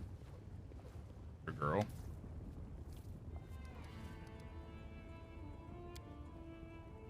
Hope you're well prepared. Have you brought your strongest companions? On your journey, they will be the only ones you can rely on. You will receive no reinforcements, and you will not see those you leave behind on the Alan. I can't pronounce this well. Alinithia. For a very long time. Don't dismiss the importance of preparing for this mission. When you're ready, step into this portal. It will take you to my airship. The captain and crew have already received their instructions, and good luck to you, mortal. An extraordinary adventure awaits you.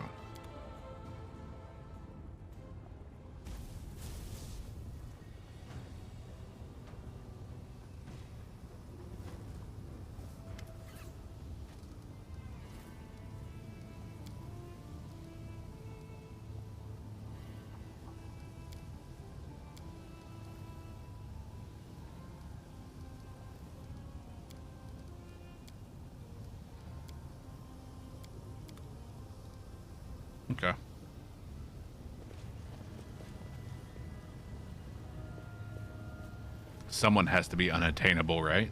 I mean, I guess.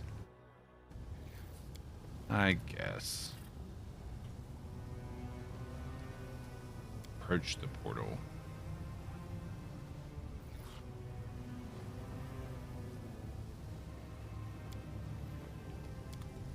Postpone the journey. I do want to talk to Sako Banath before we leave.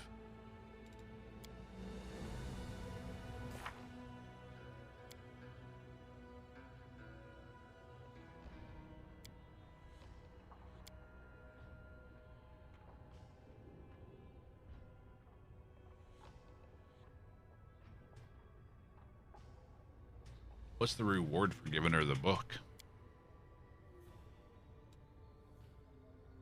I mean, I thought we already found the second part. Or did I just read it and not pick up the book?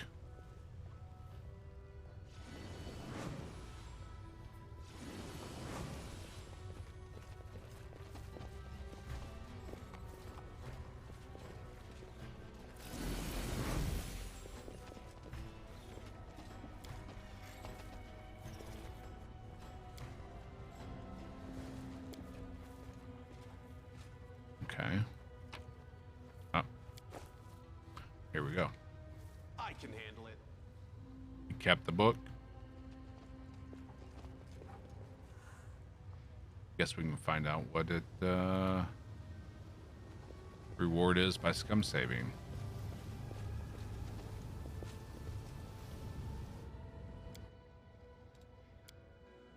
I mean, I'm intrigued by Nocticula's What's going on? plans here. Naticula.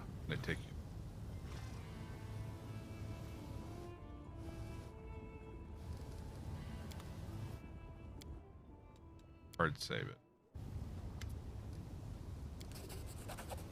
Okay, which gave us XP.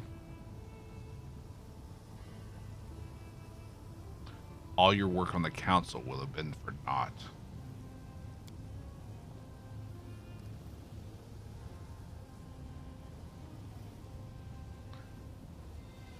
Such defiance can be dangerous. I asked for permission merely as a courtesy, but I will let you keep the book. Fortunately for you, I'm not particularly interested in it. Okay.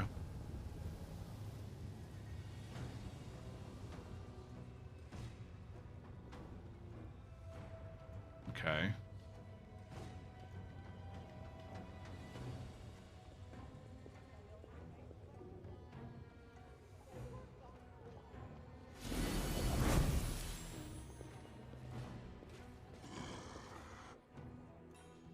I wonder what Sako Banath wants with it, though. Kind of worries me.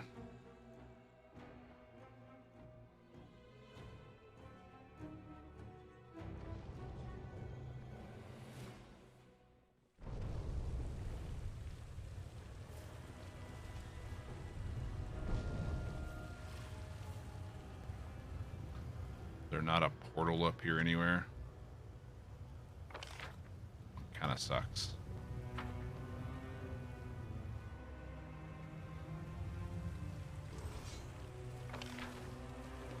But at least there's one right here.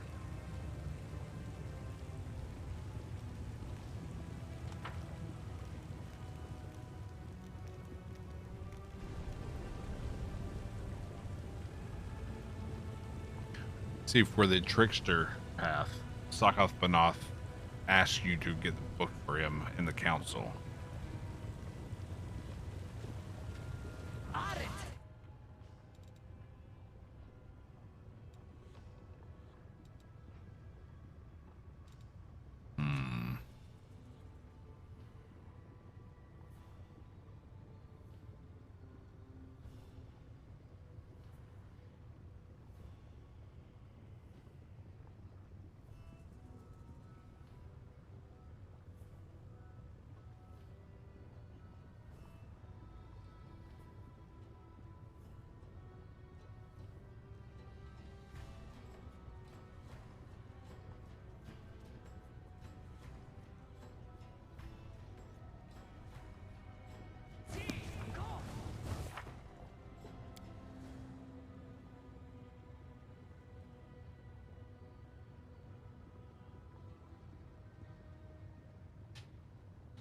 Let's see.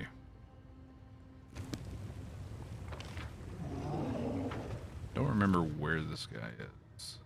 I want to say he's on this middle terrace.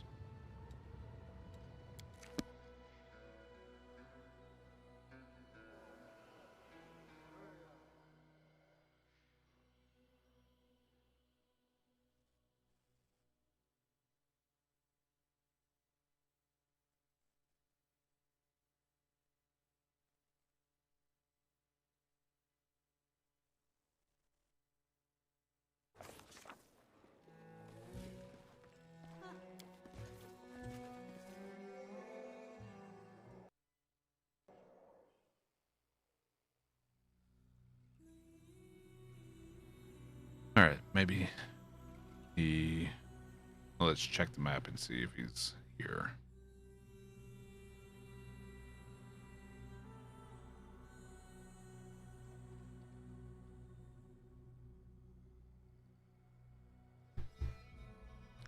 Hello?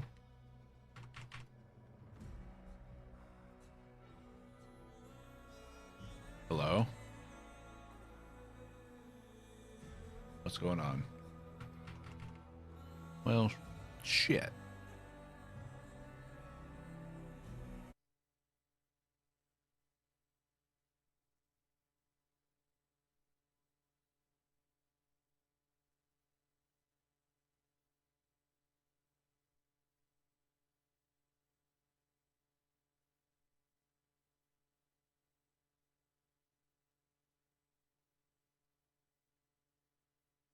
Well, it wasn't so much a crash as I alt F4'd out of the game.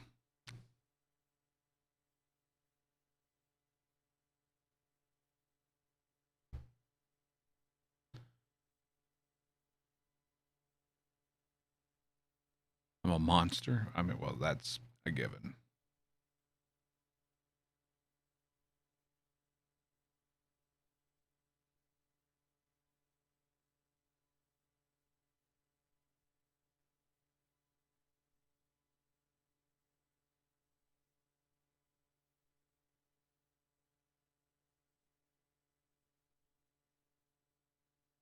But it was just black screen, so didn't really have much of a choice there.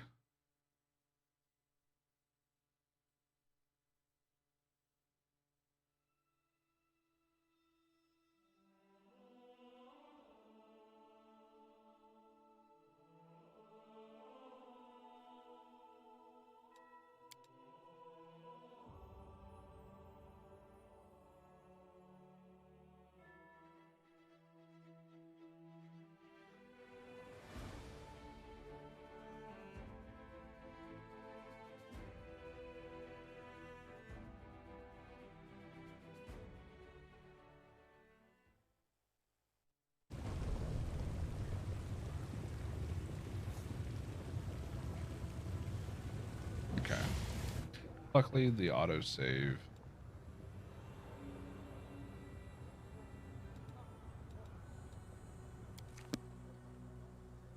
Hopefully it's not bugged and can actually go here.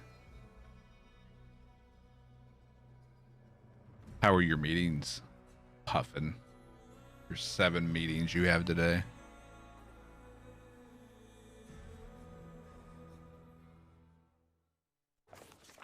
There we go. No. So we got this far before. This is where it bugged. Here we go. Sakoth Banath, where are you? Not here. Okay. I don't remember where he is.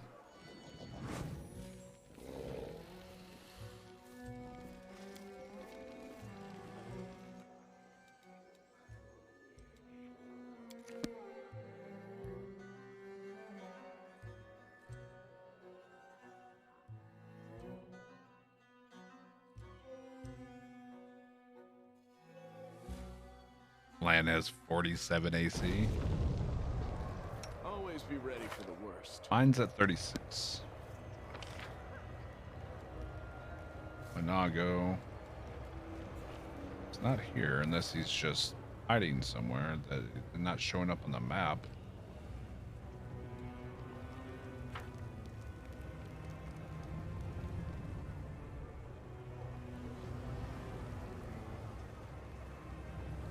No, definitely not in the slums, though.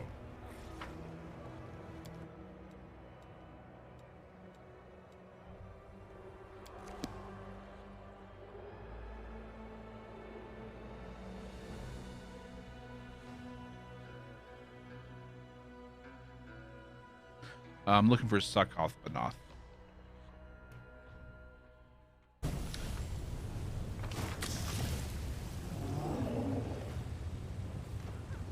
Don't remember where he is. Hello.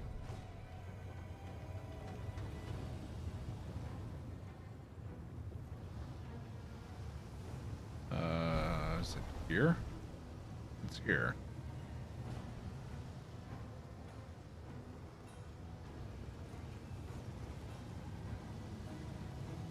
No.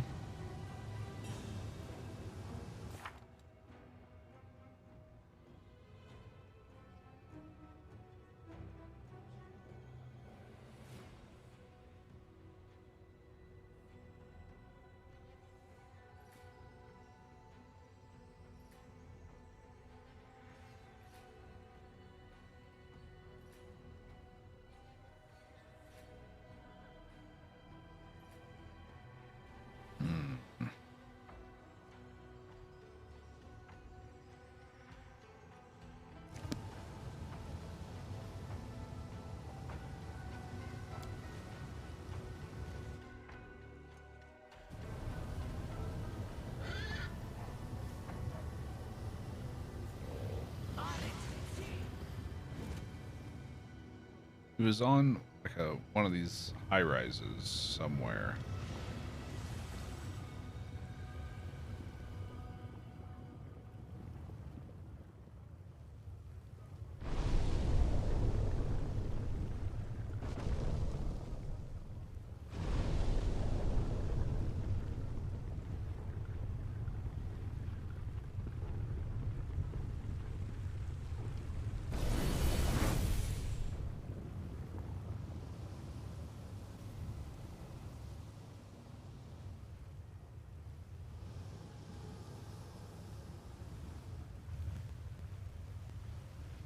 Just don't remember where.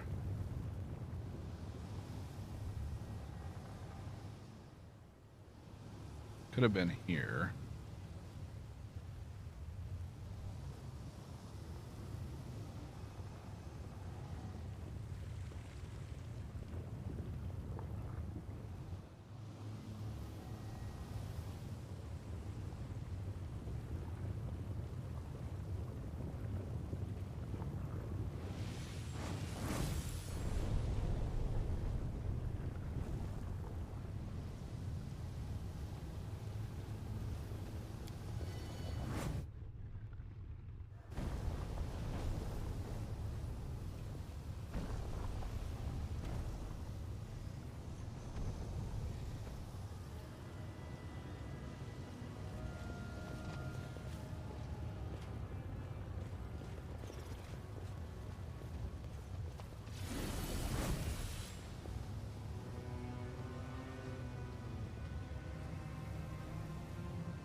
It's part of the lexicon quest. It's only for tricksters, I believe.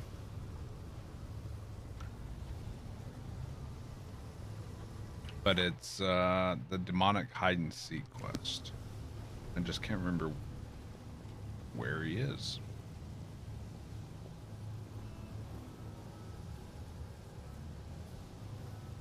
Really? You're just taking your time? Is that what you're doing?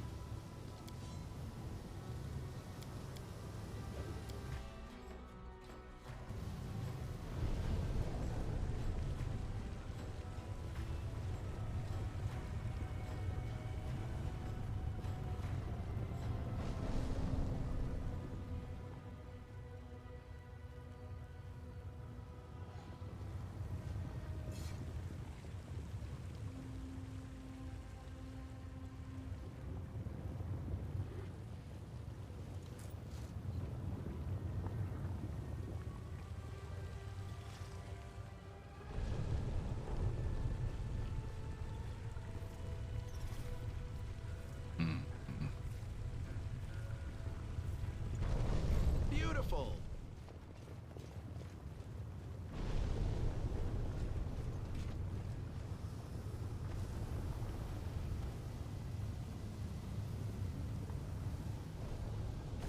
Is this it?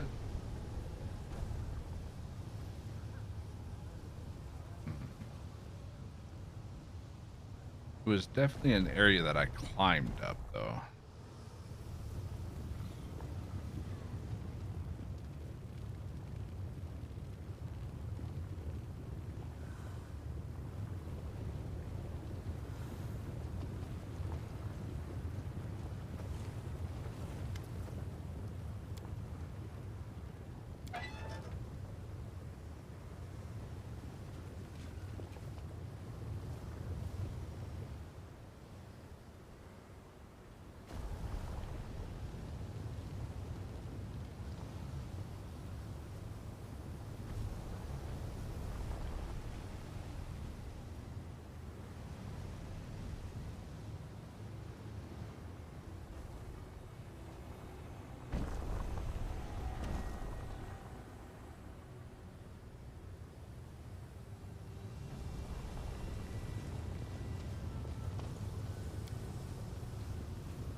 Where are you?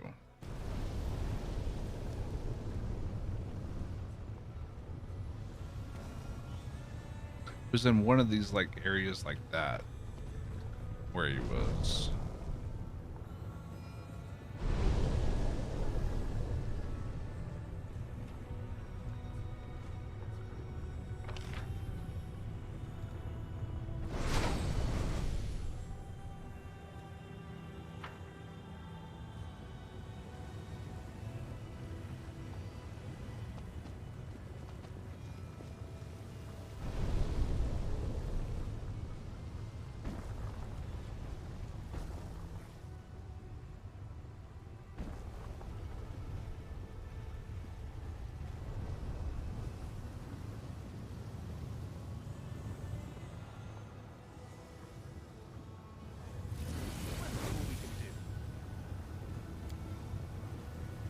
Yeah, the city annoys the hell out of me.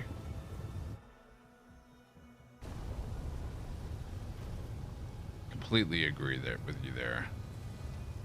I have no idea what these are for.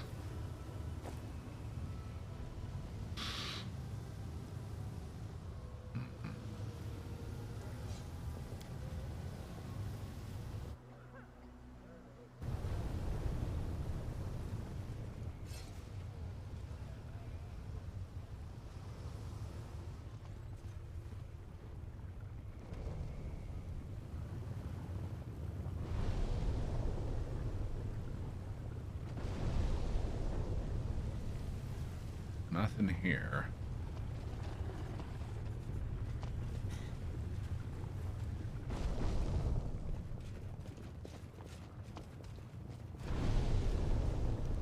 Here we go.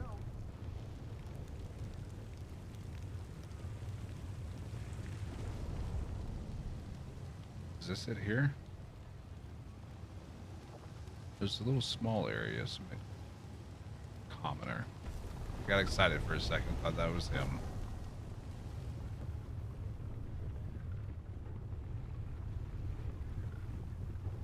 Already searched all that. Alright, let's go to the middle city, I guess. Do a search around there.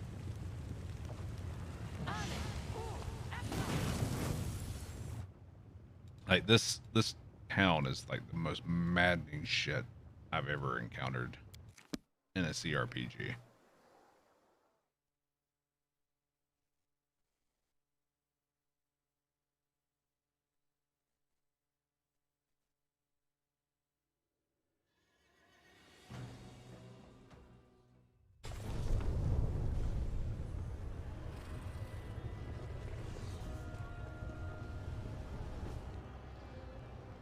Maybe here?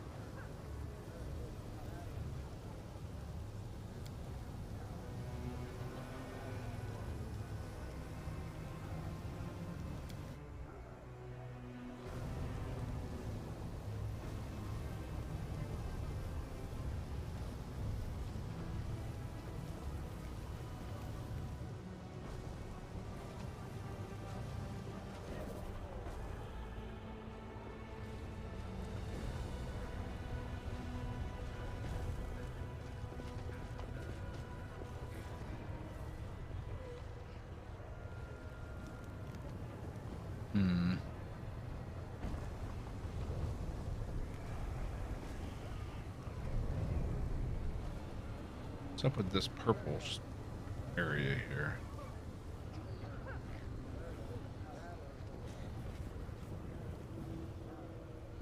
Aha, there he is. This is the area. So we need to go here somehow. But first, well, I do want to investigate what that purple stuff is.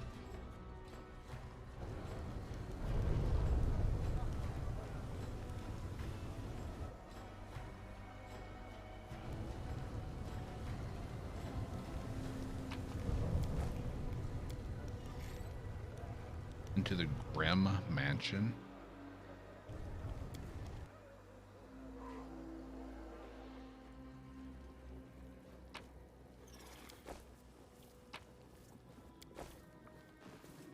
I found something. I'm here all week. Let's see if I can sneak around.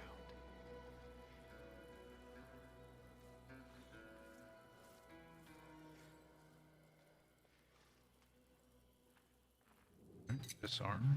All right.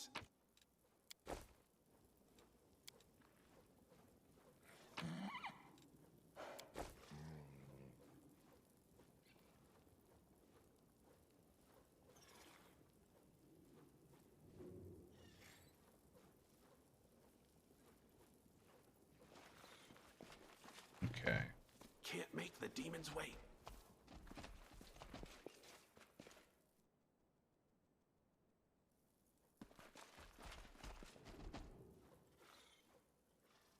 Okay. There's nothing else here.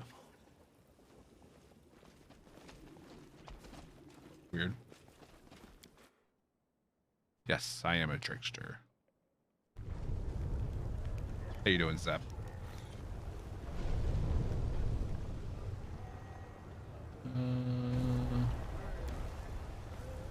Where are you at? Just found him. Where the hell did he? Where is he?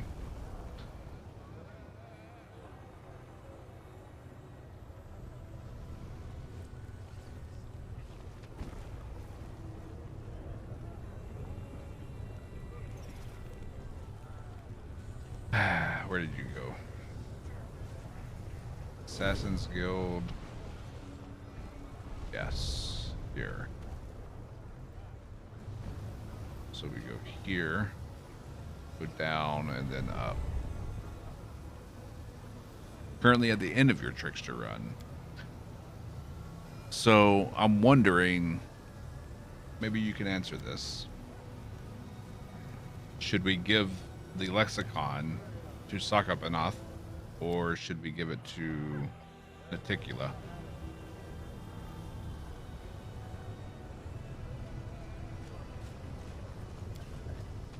Got this one. Definitely feel like for the trickster path, you kind of have to give it to him. He gave it to the trickster crew, yeah.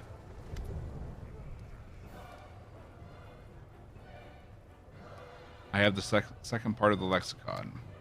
You're the best. Now come on, let's go see what the council makes of these writings. Okay.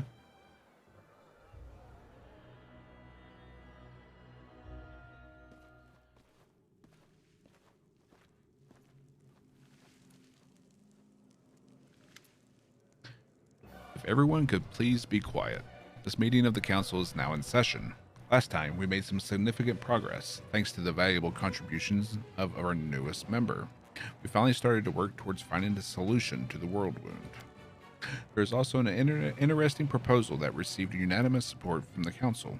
We agreed to try to use the information from the Lexicon of Paradox to transform the world wound into a horrible, well, wound on the face of Galarian into something more useful. A crossroads of worlds, a place, not of incursions and battle, but of meetings and peaceful negotiations. Peaceful negotiations, and nothing more. That's exactly right.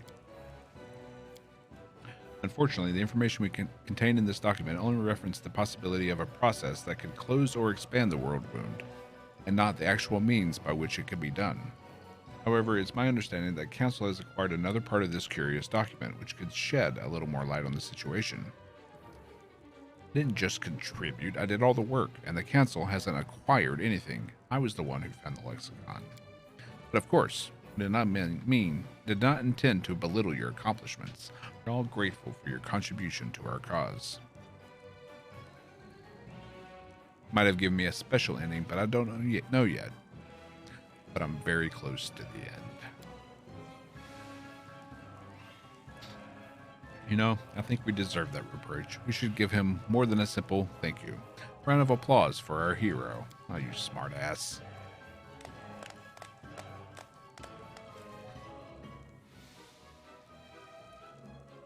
I'm done with you. I'm leaving. Here's the second part of the lexicon. Council members carefully examined the pages of the lexicon, exchanging hushed remarks and taking notes. Finally, they returned the lexicon to you. I didn't understand any of it, but it's very interesting. There is at least one thing I was able to understand. A key is needed to create a rift, a creature whose mortal nature is merged with the essence of another plane. Arilu needed the essence of the abyss to open a plane to the abyss. I suppose that opening a passage to a different plane would likewise require the essence of that plane. It also mentioned that the power of a Nahindrian crystal is required. You don't see one of those every day. Nahindrian crystal, or an essence taken from a sufficiently powerful creature from the right plane. So if you seek to create a connection with heaven, you'll need the essence of an imperial lord.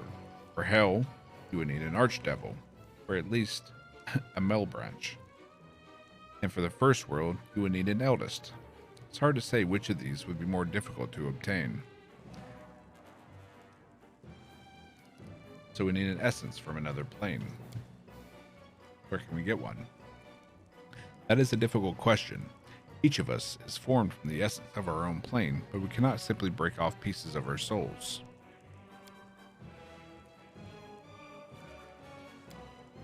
It appears that our talkative friend has an idea.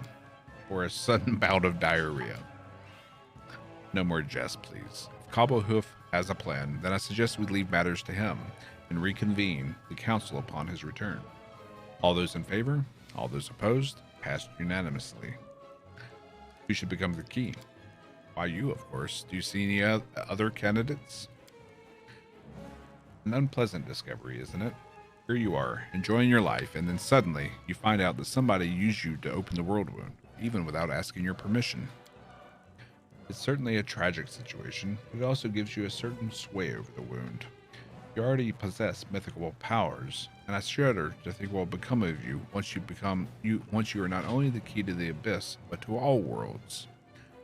I certainly wouldn't want you to be my enemy, that's for sure. According to the lexicon, the world wound is slowly killing me. How are we going to address that problem?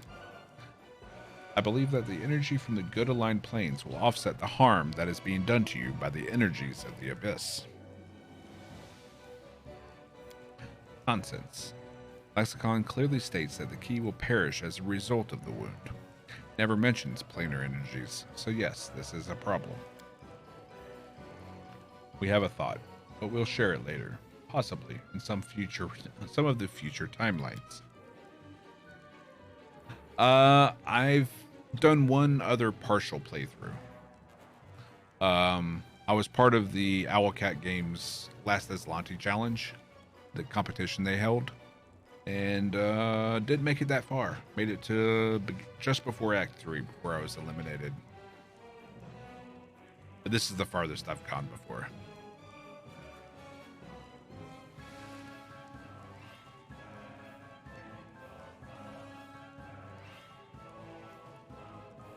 At worst, you'll die, but your great deed shall not be forgotten. Your sacrifice will be praised by all creation from heaven to hell. Try to look at both parts of the lexicon together. There's something hidden within these pages. Looks like some kind of magical cipher, but I can't read it. You try. It is certainly intriguing, but would lead to a rather dull version of the future.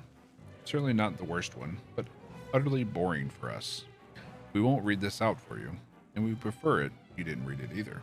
As always, however, the choice is yours.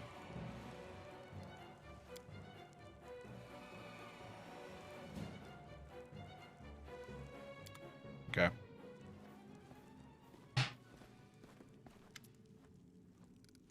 What expectations do you have for the crossroads of the worlds that we will create in place of the world wound?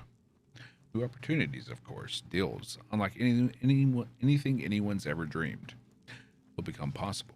Many will become wealthy, many will rise, and I, for knowing all this, will have advantage over everyone.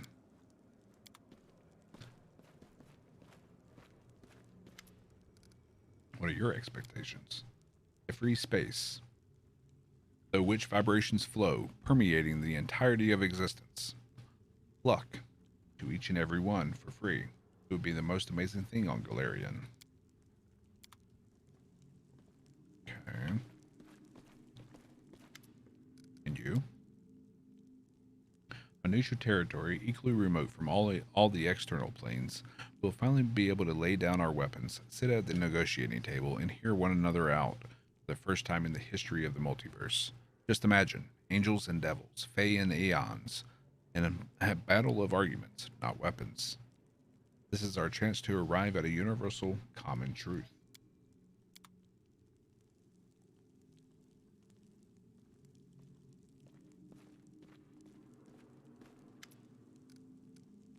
What expectations?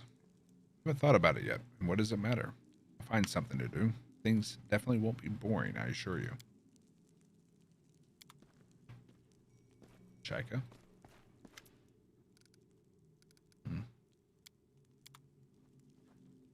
Alright. Guess that's it. Quest is kind of bugged saying you need to complete it before the end of this act, but the Griffin doesn't come back until the next act. Okay. Ooh, pick up.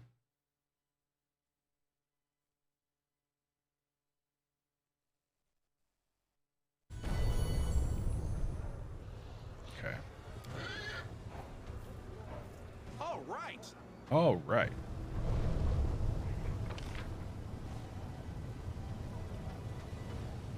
To the portal.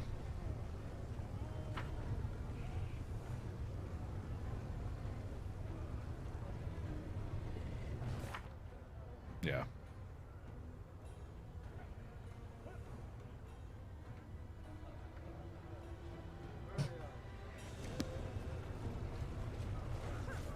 And assuming you like rested and all that to try to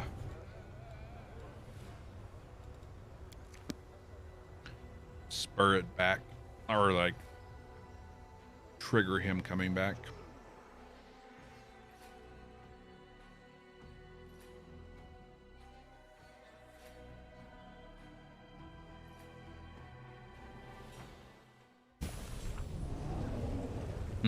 Hold on.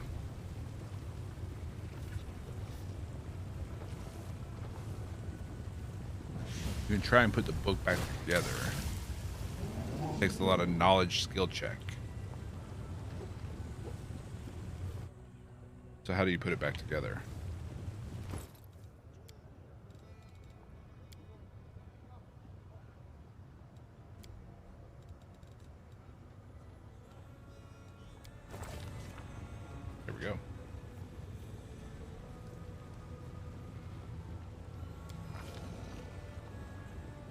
Crest brings the two halves of the lexicon together, but nothing happens. No magic sparks, no extraordinary transformation. Lexicon of the Paradox remains in two ripped halves. All that happens is that the lines of the text begin to move before his eyes. The letters of the two halves are striving to merge into words, but they cannot.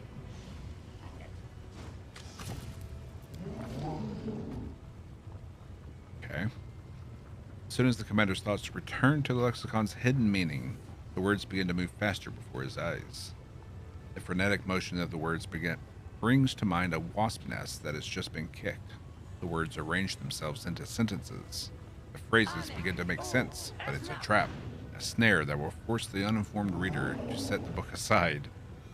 Lexicon fights back against the commander's efforts as if issuing a challenge. Tries to unravel the secret knowledge enciphered within it.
All right.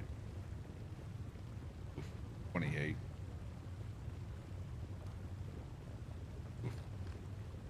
Oof.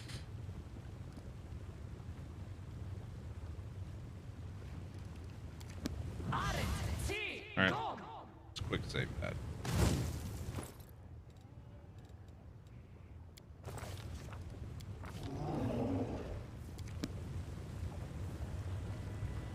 Wait, what? Okay, I saved before I did it last time.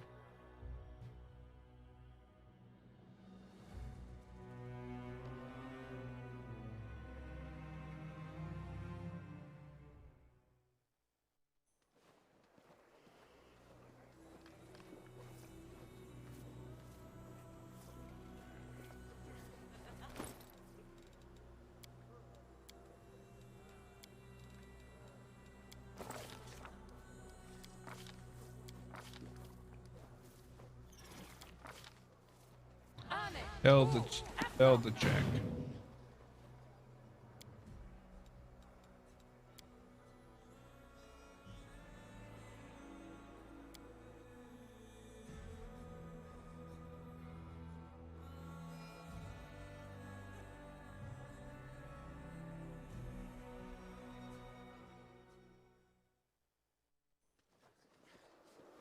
Let's do a quick save so that we can just quick load if we fail.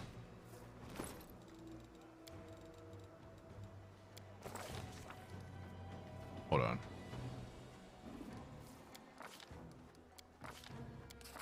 Hey, we passed it. Commander has in-depth knowledge of the territory of Old Socorus. This allows them to easily grasp the meaning of the lexicon's text. The words involved in the geographical description seem to lose interest and float away, the teeming swarms of phrases. Oof.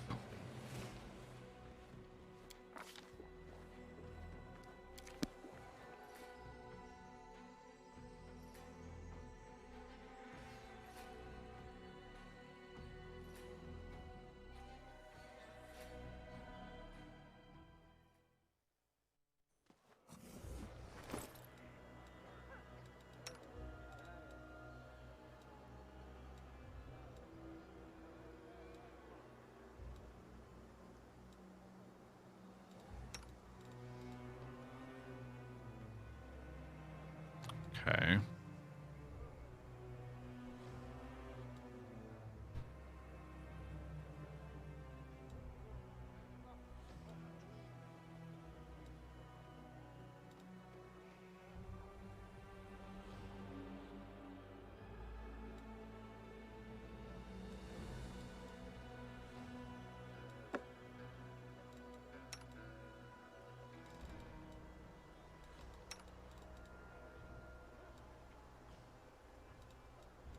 Give them all the bonuses.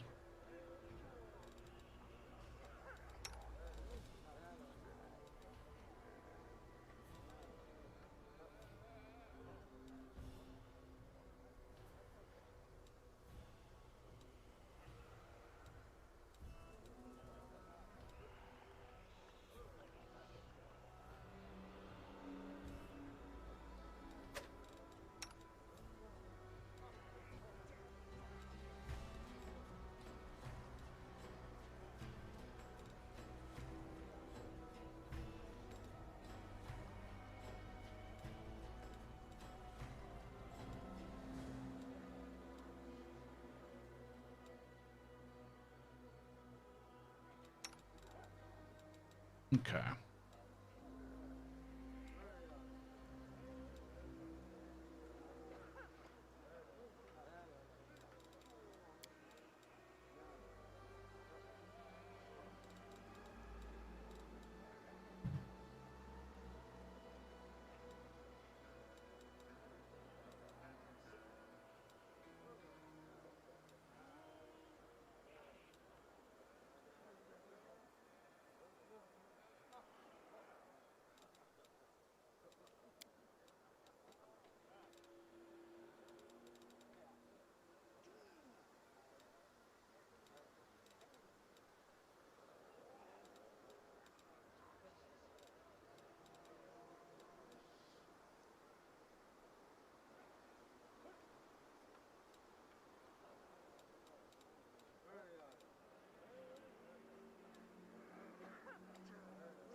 +5 to magic device.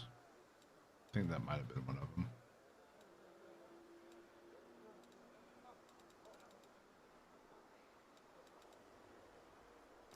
I welcome your company.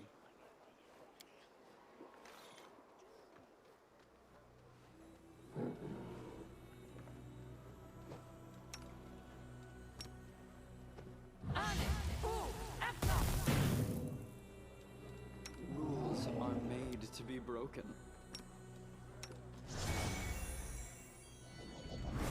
You're a good person. I like you.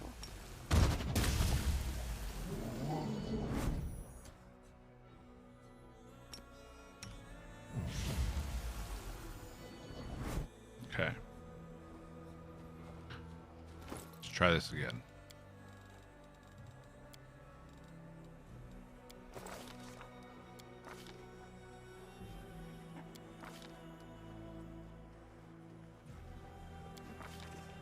Failed.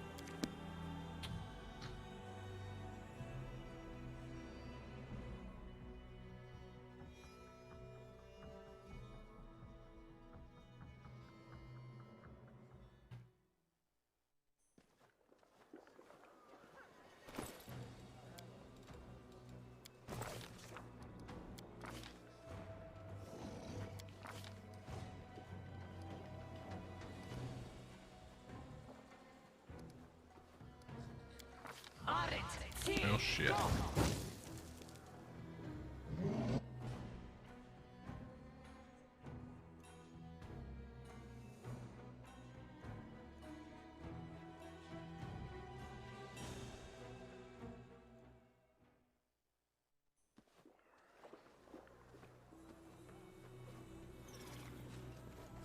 Oops.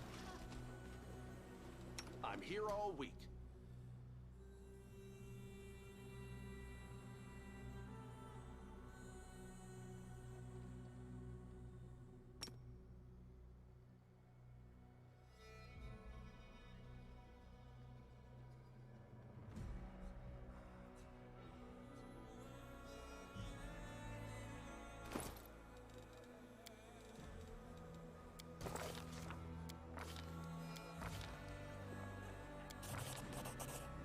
success. And failed. It's kind of a ridiculous number of things you have to succeed on there.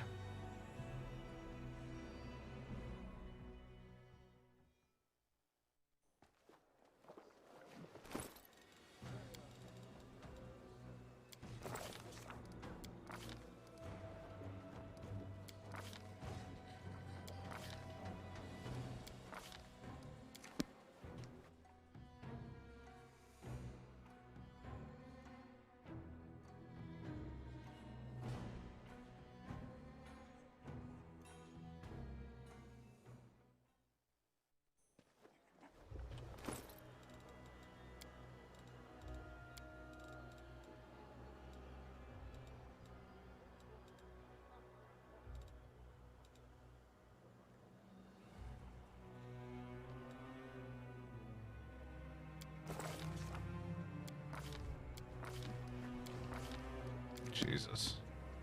All right, maybe we don't try to do this right now.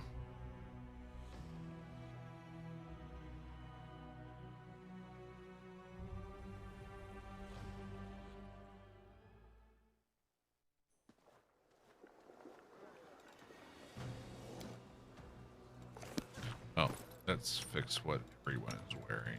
Put on the proper things before we delve into... Meh. What was it?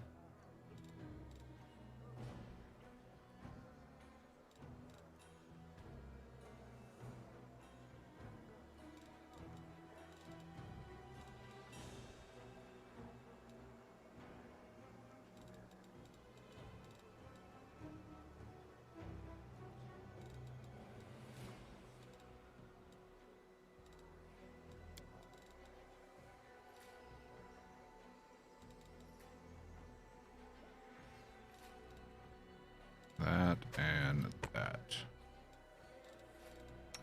And you get this.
I do use Great Boar. I love Great Boar.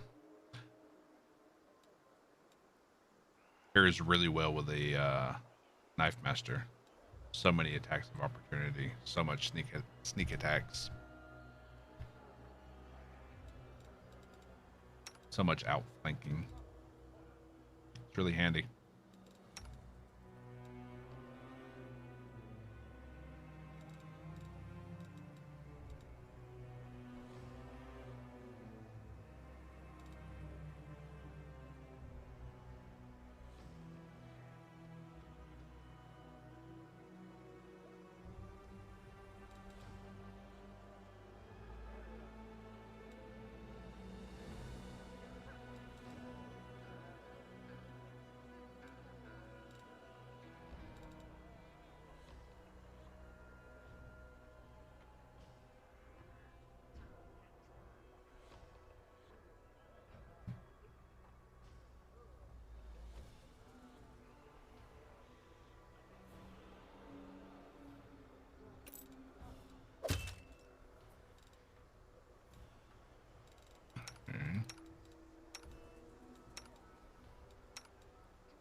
haven't found any like suitable bracers for her yet.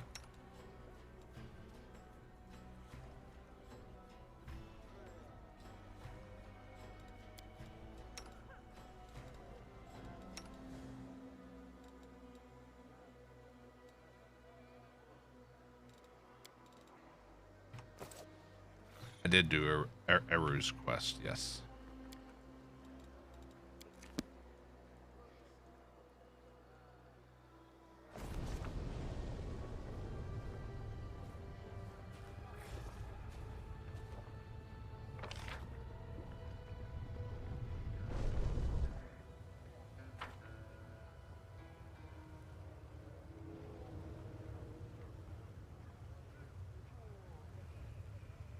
You remember what they're called? Because I don't remember getting anything good there.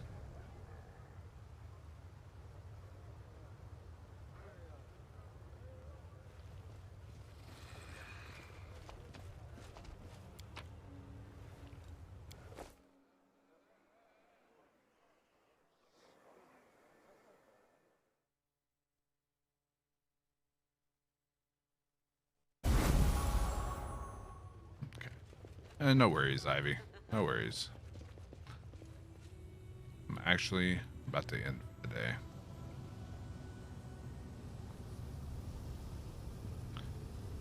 And then next time, we'll dive into this next part.